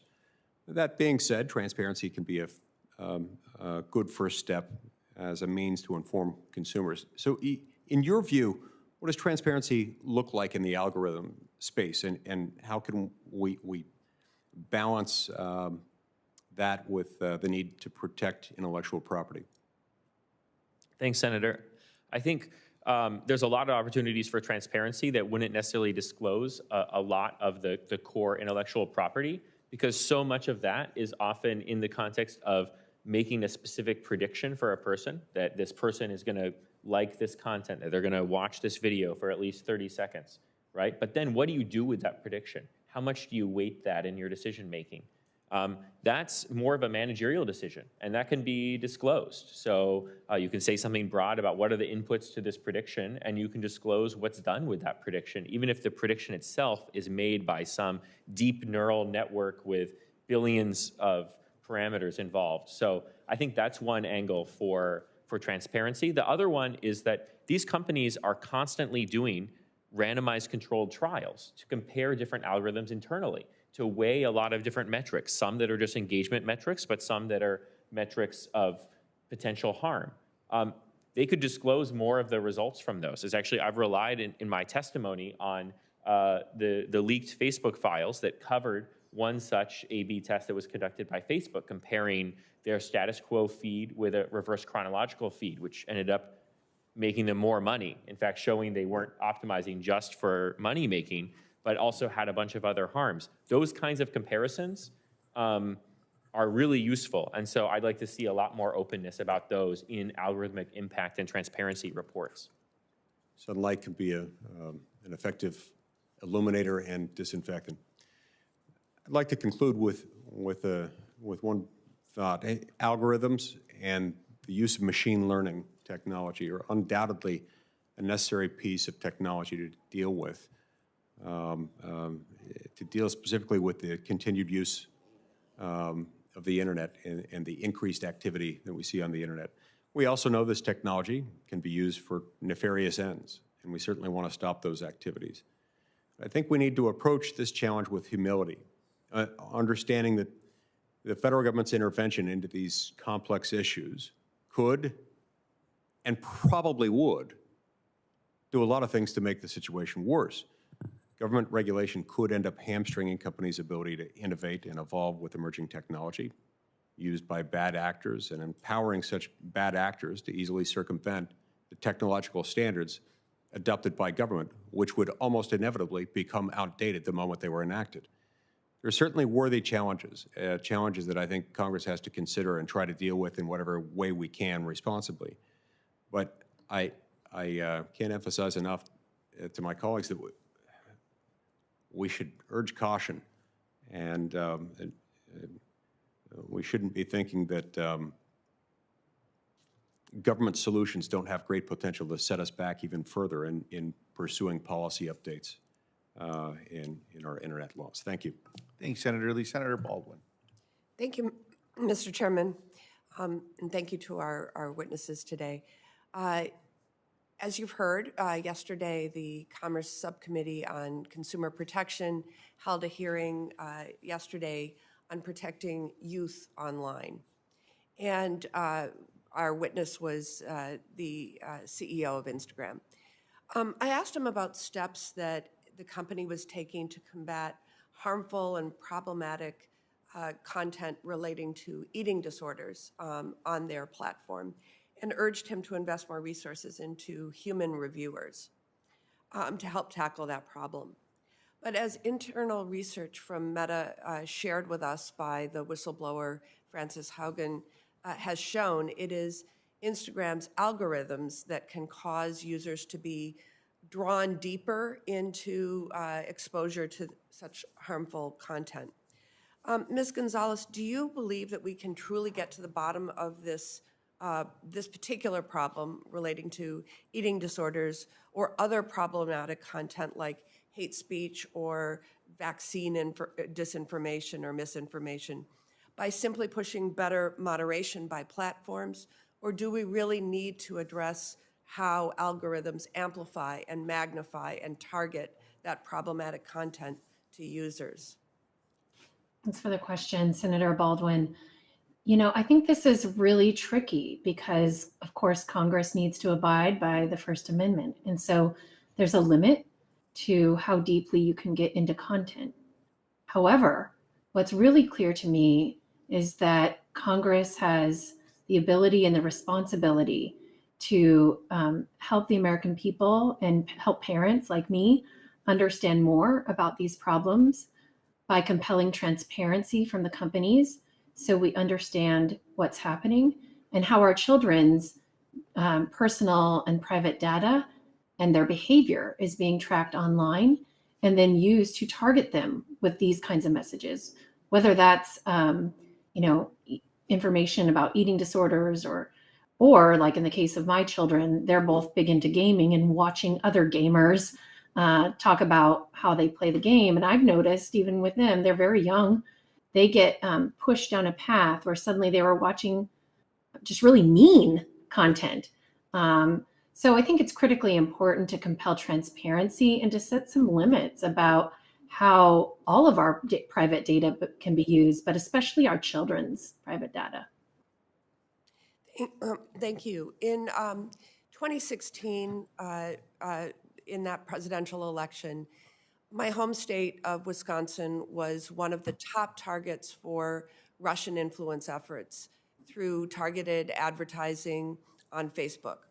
Since then, we've seen numerous efforts by foreign and now domestic actors to use Facebook and other social media platforms to spread divisive content and misinformation.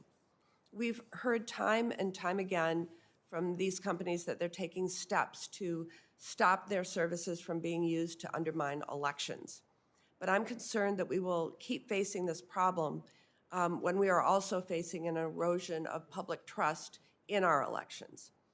Ms. Jackson, to what degree do you think Facebook's algorithms contribute to the spread and amplification of misinformation like that received by voters in Wisconsin in 2016? And do you think Facebook or other platforms have taken sufficient steps to address how they can be vectors for divisive and misleading content that can undermine our democracy? Thank you, Senator. It's one of the most important questions we could focus on. And I think what it comes down to is the ability of actors, whether that's the Russian state, a terrorist organization, or a well-intended but misinformed neighbor, to manipulate or be manipulated by a platform without our knowledge is a threat to our democracy. And there are a few things going on there that we should focus on. One is, my organization was involved in something called the Election Integrity Partnership. We worked with Stanford and the University of Washington, closely with DHS CISA, and frankly, the platforms on a narrowly targeted issue, 2020, in response to 2016, to figure out how we could better track what was going on. And we found decent success in that partnership, but we noted that the platforms themselves had very different content moderation policies, as well as extremely different transparency standards for how they communicated those policies outward. So one starting point is ensuring that there are, in fact, content moderation standards, and secondly, that those are public. The second, though, is I don't think that self-regulation alone is sufficient, and it gets to the point that when the misinformation and disinformation that you were talking about in Wisconsin, that didn't just happen on Facebook. That's cross-platform. They used YouTube. They go into groups. They talk. They organized actual events. And so, were we to say that is Facebook solely responsible or capable of addressing this problem, we'd be missing a large piece of the puzzle. And returning again to the importance of data protection and privacy requirements, meaning that I would know, for instance, if the Russian state was attempting to buy ads. I was limiting the ability of the Russian state to target me on the basis of my predilections. All of those things that will provide better safety and a safer and more productive environment across the board digitally will also prevent our adversaries from manipulating us and harming our democracy. So it's fundamentally important, and if I can say it 12 more times, privacy, privacy, privacy. Thank you. Thank you, Senator. Senator Scott. Thank you, Chair. I think we can all agree the way big tech companies gather, manipulate, and sell Americans' personal data, all without consequence, is alarming. These are the same companies that censor free speech, pick and choose which viewpoints are allowed on their platform, remove a United States president, but allow murderous foreign dictators on their platforms. For example, recent reporting has shown that Instagram's algorithms has recommended content to teens related to illegal drugs. Anybody with children or grandchildren, that should be alarming. We have to find a way to hold these companies accountable for failing to protect the rights and privacy of all Americans. I've introduced the Data Act, which would require large online platforms with over 30 million daily users to obtain user-expressed consent to collect their data and preference used in algorithm, and provide Americans the ability for a private right of action if they believe their privacy is violated. So my first question is for Mr. Polis. I understand that these algorithms are designed to pull users back into the platform, pushing and prodding until the user engages again. It's not hard to see how that could cause someone to develop an attachment to these platforms and feel they can't escape. Do you believe that this is how these platforms are functioning? If so, what does that mean for users, especially young people and young girls? Thank you, Senator. Human beings are imitative creatures, above all. We are disputatious, we are jealous, we are envious, we are prideful, we are, in short, problematic. And social media gives human beings the ability to accelerate relationships and exchanges that involve, all of the sins and foibles of human nature, in a way that does, at its worst, create a kind of feedback loop. And I think, it's undeniable that when you look at the way that mental illness is increasing in America, especially among young people, the way that, frankly, just bizarre and even barbaric forms of self-modification are spreading. I mean, there are now even groups on social media where young people are ceasing to identify as individuals altogether and now identify themselves as members of a swarm. In some ways, I think this is clearly an effort to imitate our digital entities themselves in an effort to fit in this new world. So we need to recognize that the digital revolution is sweeping and deep and profound, and it's not going away, but that doesn't mean that we should either surrender ourselves to the rule of these entities, or err in the opposite direction, which is to take an approach that thinks that the federal government can simply take control of the whole system and use it to really just take a side on the culture war and decide that Americans have to either get with the program or be systematically silenced or punished. And that's the power of a social credit system. For all the flaws that social media has, speaking as a parent, you can go on there and you can see all manner of memes and amateur commentary from young people who clearly understand what China is doing. There are plenty of memes out there about how, John Cena's social credit score has gone to negative infinity because he said the wrong thing about China. Ordinary Americans can't quite explain what's going on behind the scenes, but I think that they're aware that they're being forced in a direction that is incompatible with our way of life. And so as we look toward algorithms, as we look toward the social media ecosystem, what we need to do is find the areas where there is broad-based popular and within government support for specifying exactly what harm is. I think there's a lot of disagreement right now, regardless of identity. You just look at polling that shows that Hispanics are split on whether Donald Trump should be elected president again. Gay men. I mean, regardless of identity, there are deep-seated cultural differences among Americans, and so there's not going to be an easy way to say, well, this is problematic. It should be suppressed.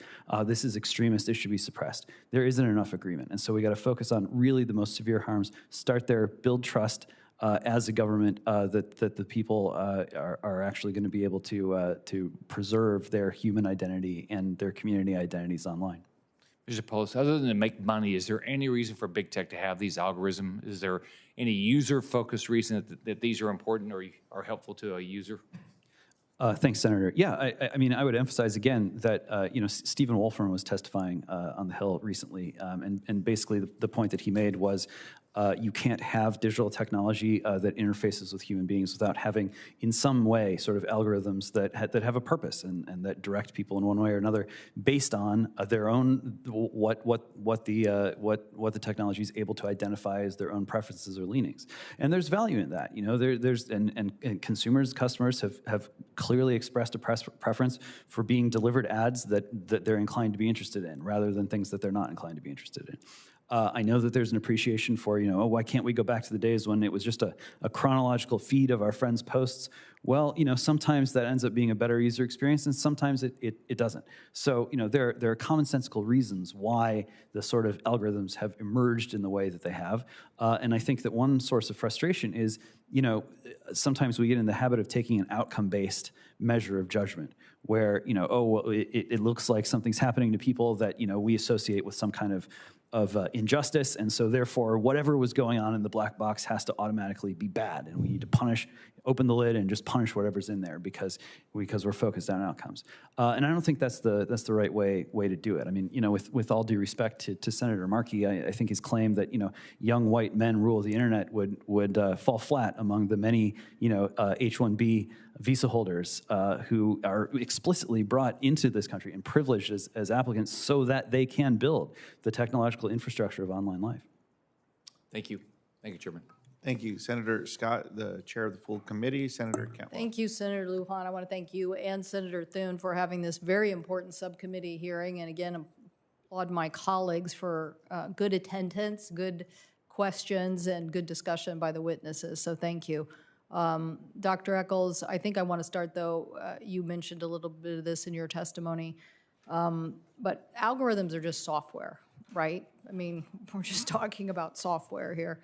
I feel sometimes like any technological advancement gets a little bit, the internet got critiqued, for the things that it enabled, and drones get critiqued for the things they enable, but the underlying technology in general is something that we support. I'm most excited about every particle in a storm now can be an algorithm, and if you put the government dollars behind supercomputing, then you'll have a really good weather forecasting system. So there are great applications. The discussion we're having here today is how people misuse or what are the problems with those algorithms. And I think one of the things, my colleagues, Senator Thune and Schatz, have been discussing this issue of 230. But when we first looked at content moderation, I don't think we really even thought that it was going to be automated. I don't think we were in that mode of this automation. And now it is automated, and the algorithms have buried choices in them. In fact, they are editorializing. Is that not correct? They are making choices and editorializing about content? Thanks, Senator. I don't know if I necessarily would describe it as editorializing, but I think fundamentally it's unavoidable that a lot of this has to be automated, right? If we want it to be cheap for so many of us to be able to just share things with other people, we're not paying enough to have somebody on retainer to review all of our content, right? Our clicks on ads are not making these companies enough money for there to be a person on retainer to review all my content personally. So some of that automation is unavoidable, and I think it makes sense to have some scrutiny on where those lines are for what stays up and what gets taken down. One of the directions. But would you call that choice? Yes, I think that's a choice, and I think one of the directions that I've seen that's promising is having more choices there, so that it's not just leave up the content or take it down, but there's a larger repertoire of choices by the platform. So they can say, look, this photo could be disturbing. We don't want to show it by default, but if you wanted to see it, your friend posted this content. Or ranking things, part of what they do through algorithms is to say, this content is there, you can seek it out. We don't necessarily need to take it down, but we don't have to put it in front of you. So actually, I think that a lot of algorithmic ranking and recommendation and some of the choices about what to show, how big, what to open up right in your face already, those are more subtle and really beneficial ways for them to make those choices. So it doesn't have to be about, we ban this person entirely from the platform. Well, we take down all their content. I think the question you've been discussing here for some time, at least the gist of it I'm getting, is that, again, when we looked at the 230 issue and exemption, it was about protecting people just for being publishers. But now, with algorithms, you can be very precise, and you can have practices, as were discussed by either Ms. Jackson in her testimony or Ms. Gonzalez, that are endangering either people's privacy or discriminatory, as some of my colleagues, or even promulgating hate. So the question then becomes, what do you want to do about those individuals? Because they've become far more than just a publisher. They really have increased their activities. And so I wanted to ask this question because, Mr. Polis, you brought up real harm. We had this discussion yesterday with Instagram about what happens when there is real harm. I guess actually this is for all the witnesses, because your testimonies are talking about what to do about these if there is real harm. I think Ms. Gonzalez and Ms. Jackson are saying that we should have legislation, and that's been loud and clear. But I wanted to hear whether you thought, Mr. Polis, that real harm should be more than binding arbitration with Facebook or Instagram. Thanks, Senator. In the abstract, I think I mean, I'm one of these people who thinks that binding arbitration is usually not the right way to resolve legal disputes. So I'm inclined to say that, you know, if Congress wants to ensure that there is a more active legal process, that's in their remit to do so. You know, my concern is more along the lines of trying to split hairs and pick and choose as a deliberative body over what gets to count as harm is going to be difficult on the internet, and it's going to be. But you think real harm, as some of the witnesses that we've had here or my colleagues yesterday in their hearing. I know it's interesting, our two committees, subcommittees, but you know, my other two colleagues who've been doing a fine job, Senator Blumenthal and Senator Blackburn, have been showing the harm to kids. So in that case, would you agree that some of those cases are real harm? Thanks, Senator. I mean, rather than there being a sort of epistemologically unsolvable question about whether people are suffering, I think what you would probably find in most cases is that once these things go to court, it would be difficult, either too difficult on the one hand to meet legal standards of connecting those dots, or on the other hand, it would push judges and juries too hard in the direction that, you know, oftentimes happens in our litigious society, where a plaintiff shows up and says, you know, something bad happened to me. Now give me, you know, $20 million. You can have sort of, you know, you can have perversions of the legal system, I think, in either direction. You know, that said, you know, arbitration is not the be-all and end-all either. Okay, Ms. Jackson, Ms. Gonzalez, do you want to comment on that? The need to do more on real harm. Senator, yes, I'd agree. We need to do more on real harm. You know, in the context of 230, one of the things that we've been thinking about at Free Press Action is how the intent of that statute has been overread by the courts. And so clarity around platform accountability when they themselves, the platform itself, either by design or negligently is causing harm, ought to be reviewable by courts. So that's kind of where we stand on the Section 230 issue. And then, of course, we have longstanding laws, civil rights, privacy, et cetera, norms and principles that ought to apply online as well. The harms here are really concrete. I don't think it's out of the regular order of the Congress or, you know, especially an expert agency like the Federal Trade Commission to look at the facts before them and to promulgate rules that apply across the industry and to take enforcement action when companies violate those rules. Thank you. I see my time is over, but Ms. Jackson, did you want to add something really quickly? Yeah, just to double down, there's criminal content online that we're talking about, and so over-focusing on whether or not there are harms will distract from the fact that real people are being hurt and everyone else in the world is making decisions about this but us. And so I think it's really important. We can have debates about which legislation or which approaches or what we do, but the United States not acting is ceding one of the most consequential decisions of our time to literally every other country, including China, and having that be the law of the land, eventually for our own citizens. And so just really encouraging that we take action. Thank you.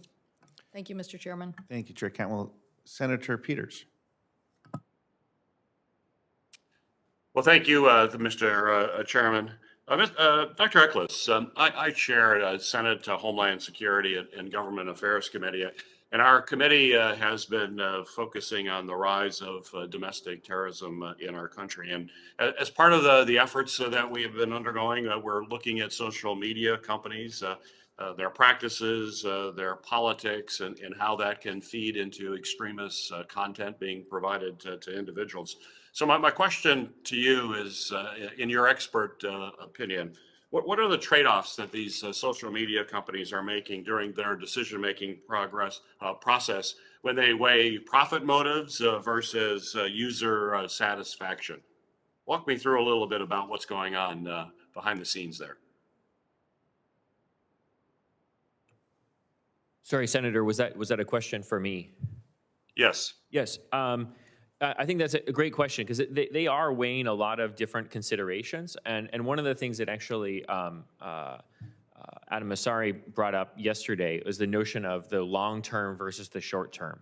And so I think this is one of the things that as platforms get more sophisticated, they hopefully start to consider more. And that can improve some of their decisions, which is that they think more about the long term, right? You might be able to show something different to somebody today and make a little bit more money, but how are they going to feel about this tomorrow? How are they going to feel about the time they spent on your platform?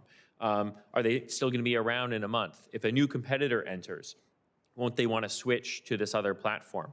So I think the platforms are in some cases getting more sophisticated about thinking about the long run and including measures of consumer welfare and time well spent. And so I think the industry really pushing other companies to do more of this could be quite beneficial. So those are trade-offs that they're making, and I'd like to see you all in this subcommittee and other policymakers provide more scrutiny on what those trade-offs are, like what actually are the weights that they're giving to some of these different outcomes that they care about. How much weight do they put on revenue versus how much weight they put on consumer surveys? Yeah, very good. Well, thank you, Doctor. Another question for you is, in your written testimony, you state that platforms work to predict what content a user is going to engage in, and clearly that's a basis behind algorithms and machine learning. But could you just describe any role that psychologists and behavioral scientists may have at these companies in predicting potential behavior from folks and how to model accordingly? I think a lot of these companies now have behavioral and social scientists from all disciplines involved in this process. And I mean, some ways that could make us a little worried. On the other hand, I think actually that can be quite beneficial. So it's psychologists and behavioral economists at Facebook who help to pioneer the focus on actually asking people questions about, hey, was this content you just saw, was that important? Was that interesting? Did it make you feel connected, right? This idea that sometimes what we want in the moment and what we want on reflection can be different. And that's an idea that has a lot of grounding in research in psychology and behavioral economics and could help platforms actually focus on giving people what they really want on consideration, not just what, say, their lizard brain wants in the moment.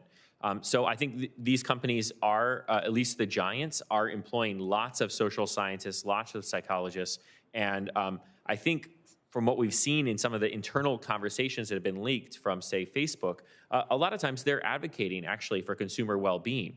So it sort of depends on some of the top-level decision-making whether those choices get put into practice. Yeah, and one final question for you, Doctor. You mentioned in your testimony that WhatsApp can also be dangerous despite not having an algorithm. Could you talk to us about your study that looked into how WhatsApp users manipulated the trending topics feature on WhatsApp in favor of BJP in India, please? Yes, definitely. So I think, qualitatively, we look at some of these cases like genocide in Myanmar, and it's easy to sort of connect that with algorithmic ranking and recommendation. But then we also see violence that's sort of directly facilitated or caused by activities on platforms without ranking, like WhatsApp. And so I think we have to remember that some of the fundamental things about social media are that it lowers costs for people to share content with lots of people and to propagate it really quickly, right? Whether there's some algorithmic ranking or not.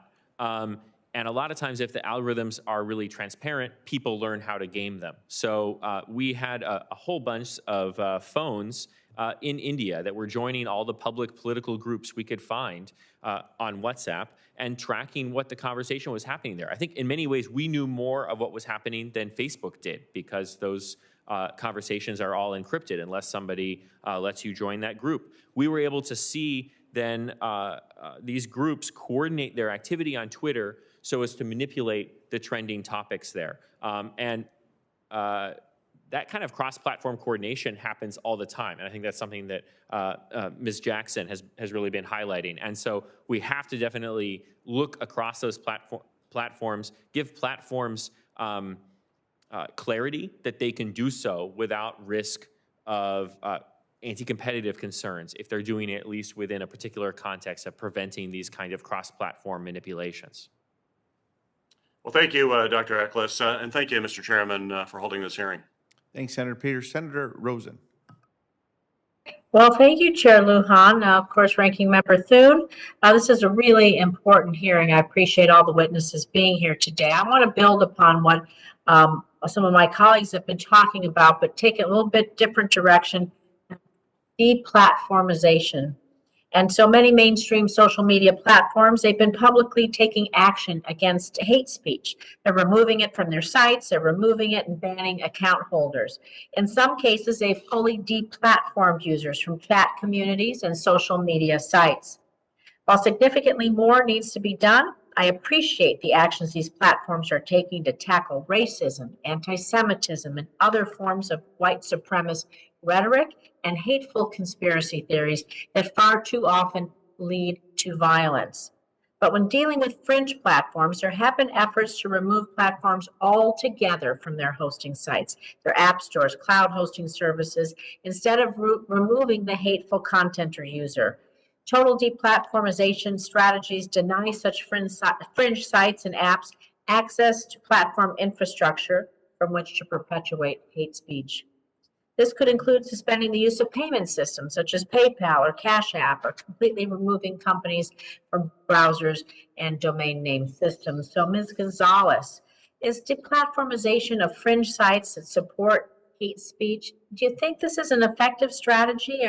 And how easy or difficult is it for a platform that's posting extreme, radical, or violent content to find a new hosting or payment service that's kicked off a mainstream company? And should these host sites and payment services, what's their responsibility in this mix? Thank you for the question, Senator. In advocacy that is not focused on requests to the US government, I actually support deplatformization. And I support it for two main reasons. One, I think that the companies themselves do have First Amendment rights to set the standards upon which people have to behave on their site and or on their platforms. And if there is a platform that's just repeatedly violating the standards of, say, the App Store, then I think it's within the App Store's rights to remove them. The other consideration that brings me to this position is that even if these platforms or entities are kicked off of these, or deplatformed, they can build their own sites, they can build their own payment systems, and this is why at Free Press Action we do support net neutrality.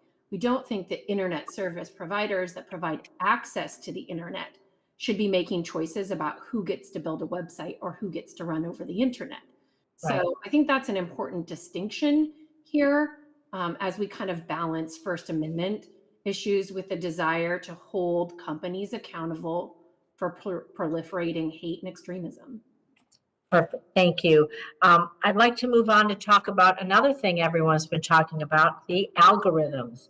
And we all know how they are built to engage with the user. They're built to direct the user's attention towards advertising or something else. They're just really going to take you further in. If you like red sweaters, you're going to get a whole slew of red sweaters once you start looking for one of them. But this involves amplifying content far too often incendiary in nature, which in turn optimizes engagement. So I know I'm not going to have time for the entire panel, so we can begin with Ms. Gonzalez and then Dr. Eccles. What can Congress do to incentivize or discourage companies from using these persuasive technologies that manipulate or harm users? And I also want to know what you think about giving the user control over, if I'm shopping for a red sweater for a friend and then I don't want to see any more red sweaters, how can I stop that? Where do I have a choice? And so what can we do about that? So I'll say Ms. Gonzalez and Dr. Eccles. I know I'm running close on my time. Thanks, Senator Rosen. I'll try to be brief, even though I am all for red sweaters. So keep serving those ads. It's not holiday season, red sweater. Innocuous or even beneficial in my view.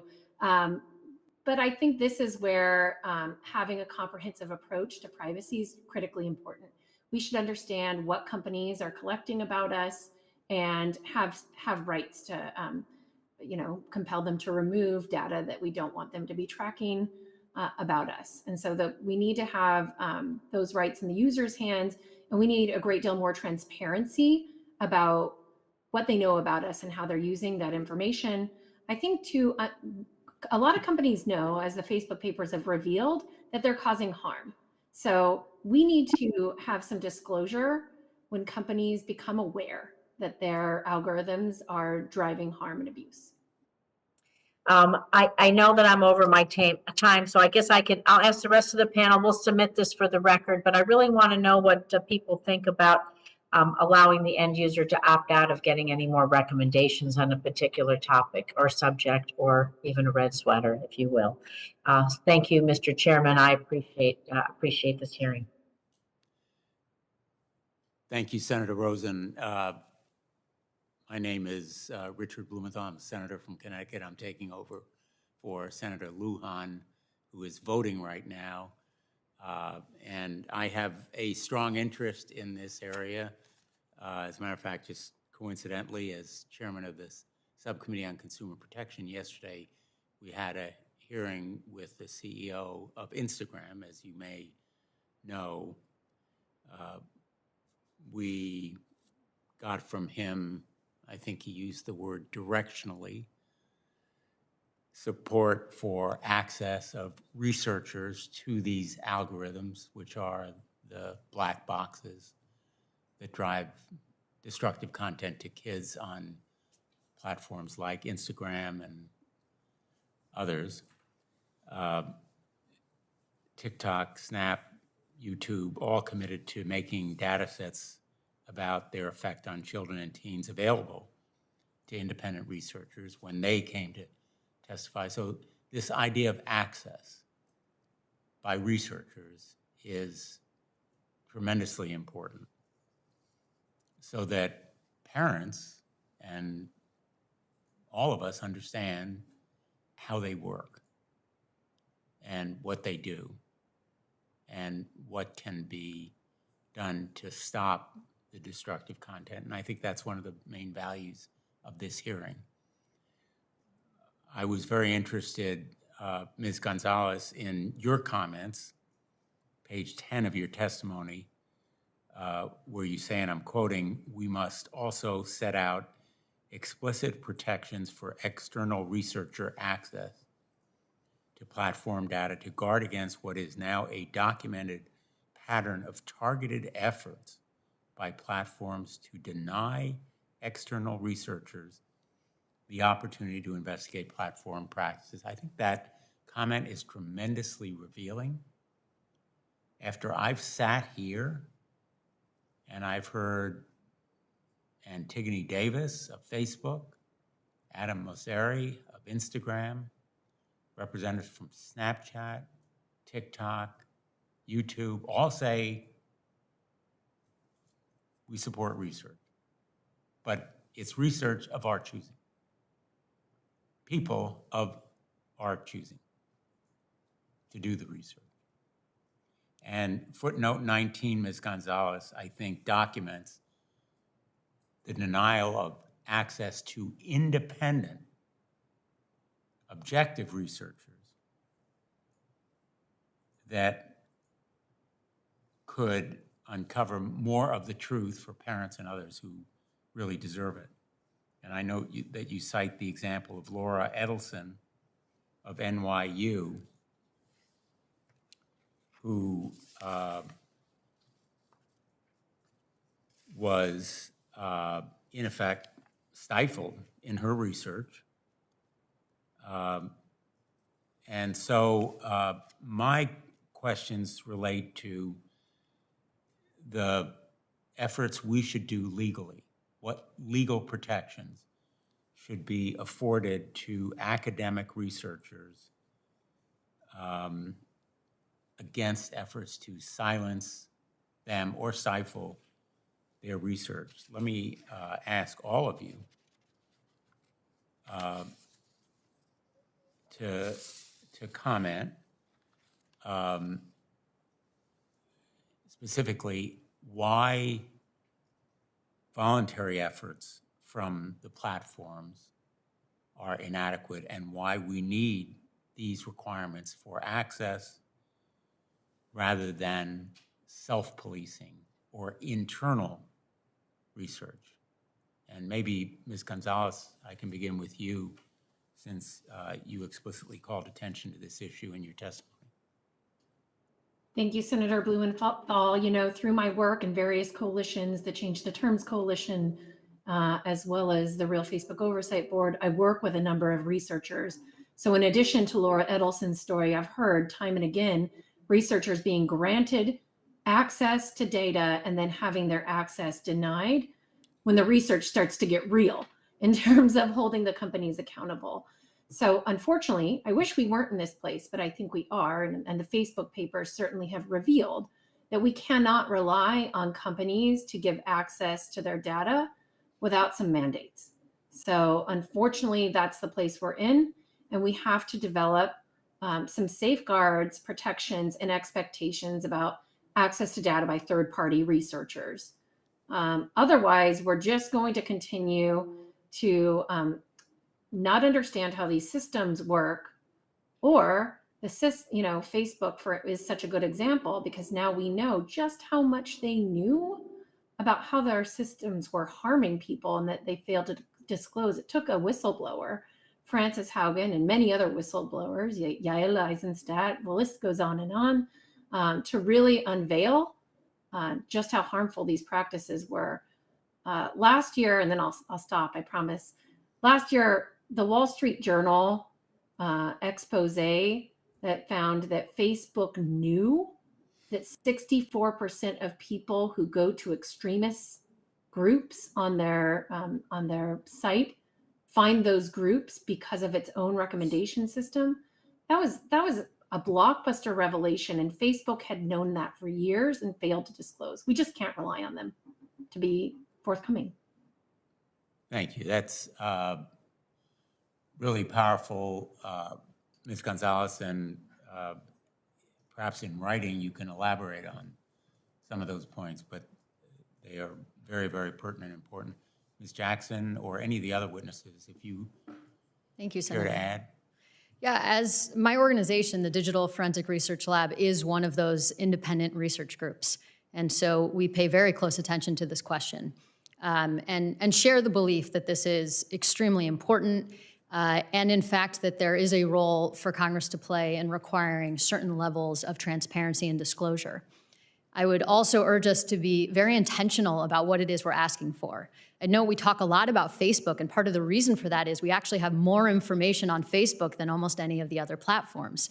I'll give Twitter a little credit in that they provide better data access probably than the rest, but we're not talking about YouTube. We're not talking about Google. We're not talking about Reddit, and there's a reason for that.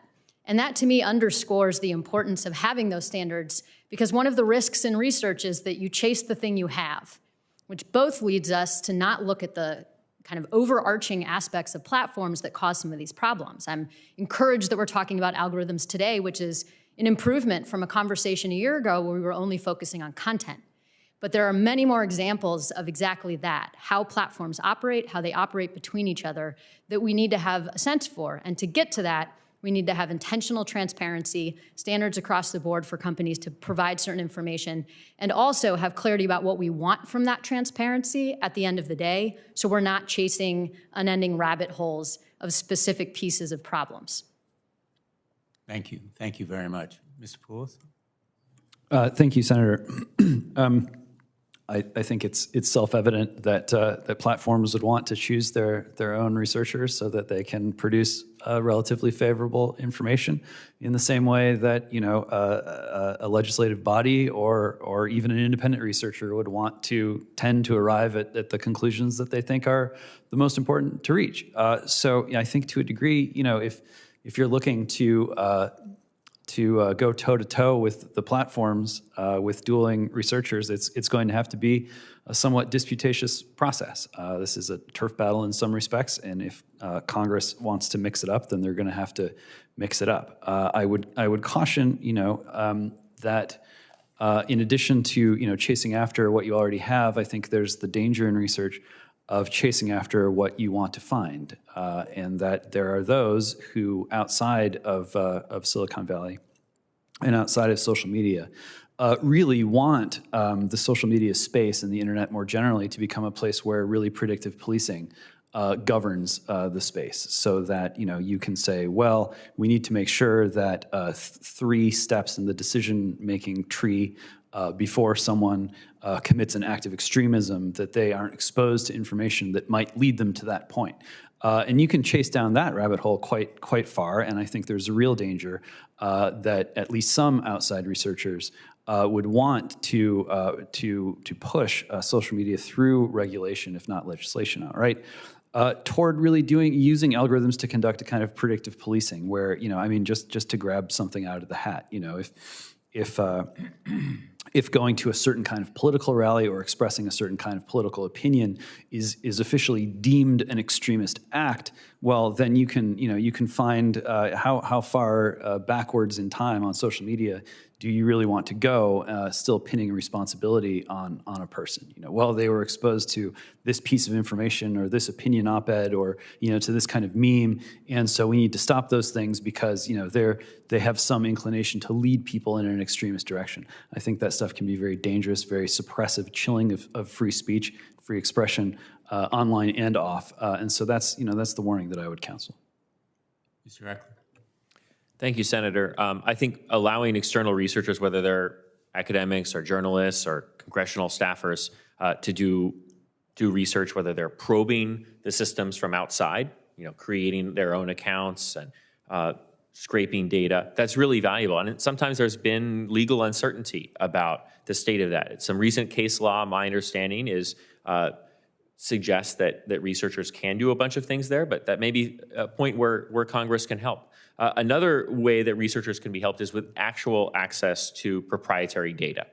And I've been in the position of having that access, previously working as a scientist at Facebook, and I have data use agreements with multiple companies that allow me to do that kind of research. But as you say, there can be some limitations on the topics that you might be able to undertake. And so I think that means that the public gets potentially a skewed view of things.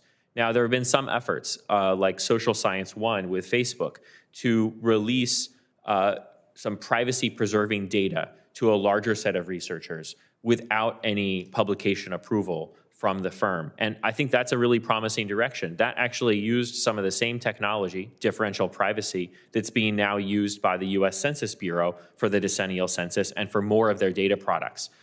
That does raise some challenges in that that can reduce some of the data quality in some ways, but I think that's a really promising direction, and I would hope as well that privacy regulation would make it very clear that platforms can share data of that kind with external researchers if they use those techniques to protect the privacy of people involved. There's been a lot of uncertainty about that. As soon as Facebook announced that they were going to share that data in that way, activists said, we're going to sue you in European jurisdictions. So having that clarity could really help spur that along. Thank you, Senator. Thank you all. I think this area is very, very important. The Surgeon General on Tuesday asked for more data sharing from social media platforms in an advisory he did. So we now have public health officials and calling for researchers to have access so they can hold big tech accountable. A couple of you mentioned the Digital Services Act, which is a proposed European law that would impose this kind of access as an obligation. And I think that we can learn from Europe and others, but we don't need to wait for them to act. I think we should act because we need to protect the public and for all the reasons that you mentioned. And ultimately, it actually is good for social media to have more competition, more transparency. The internet initially was designed to be a lot more open than it has become. But of course, we can learn from history. So thank you all for being here. Thank you, Senator. And before we close, just some follow-up questions to the panelists. Professor, following up on your conversation with Senator Fisher, could you define A/B testing for the committee? Thanks, Senator.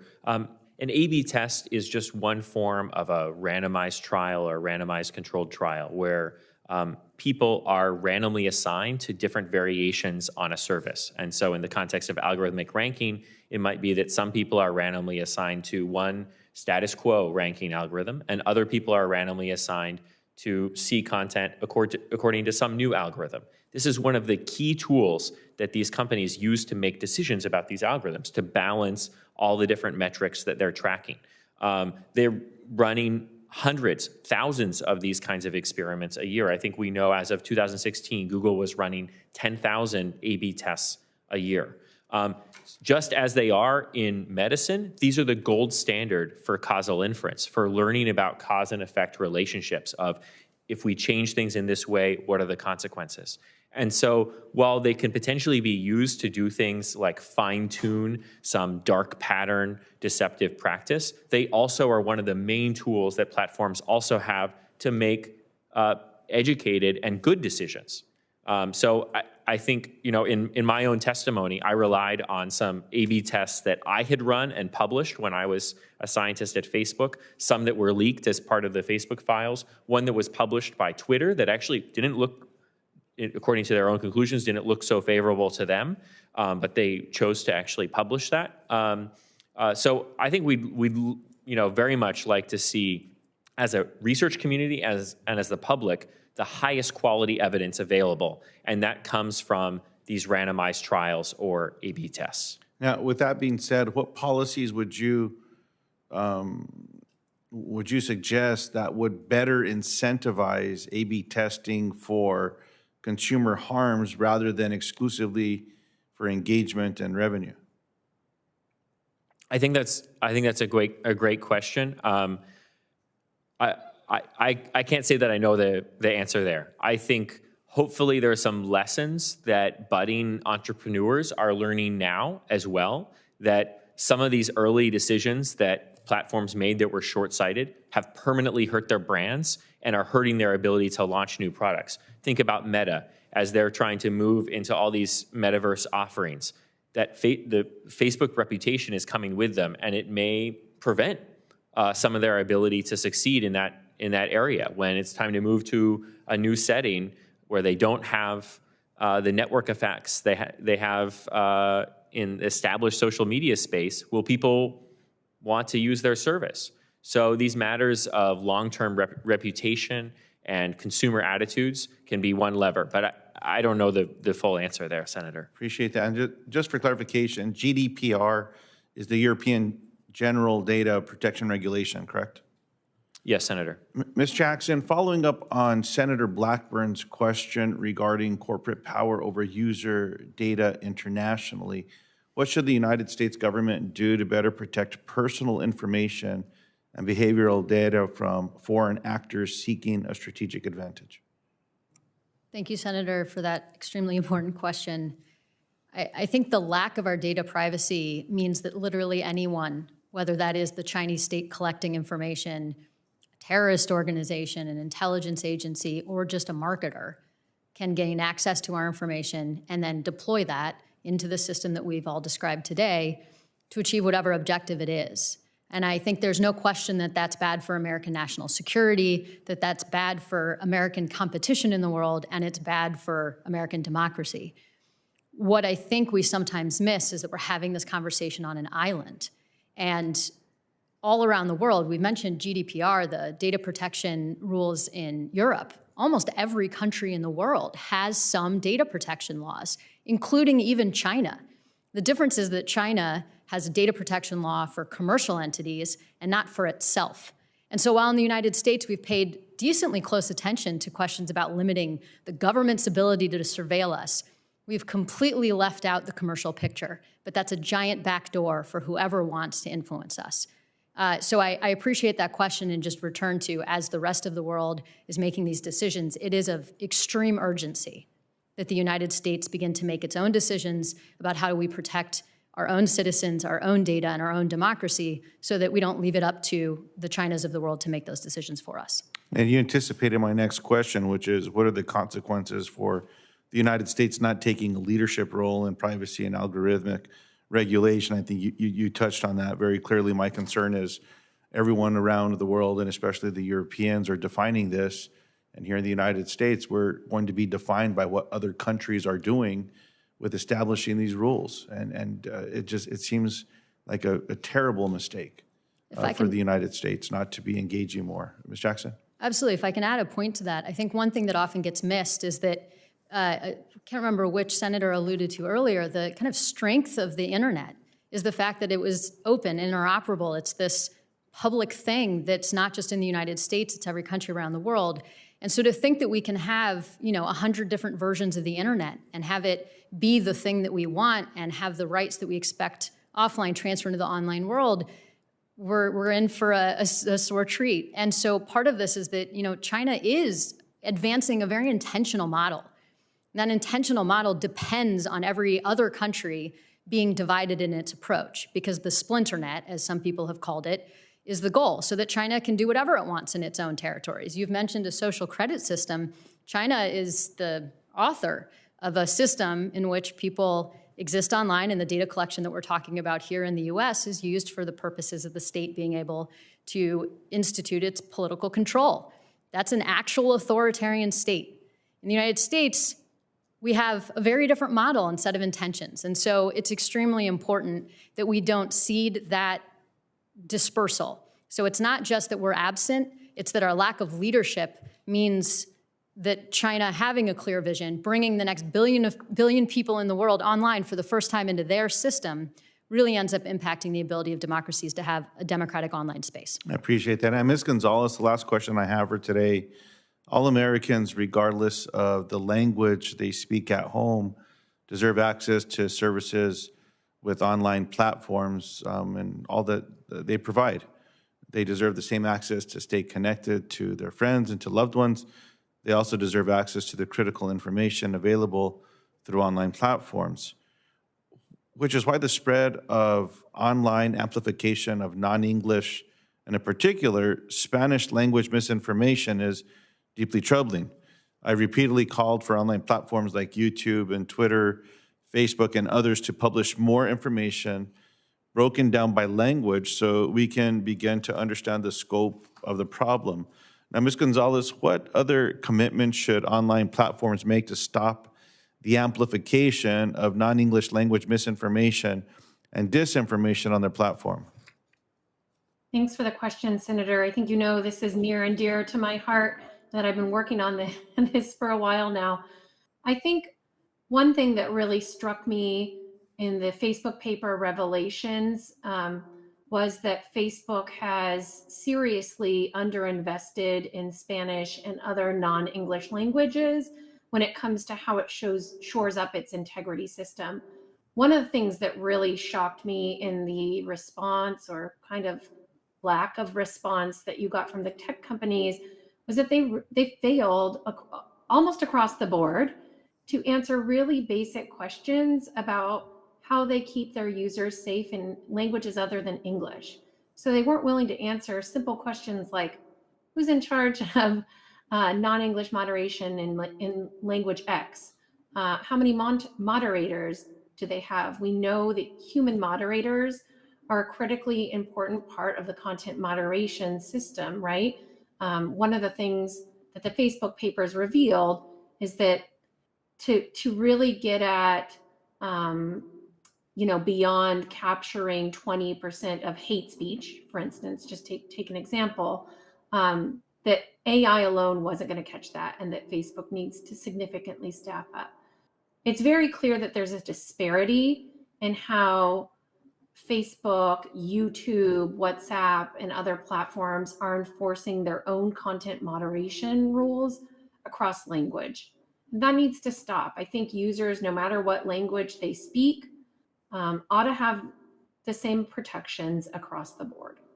And what seems more clear to me, Ms. Gonzalez, as I've gotten more involved in this space, is the disaggregated data is collected.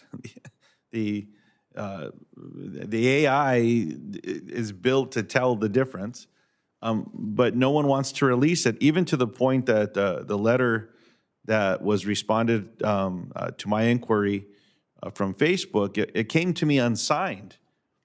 And it said, everything's okay. We collect this information.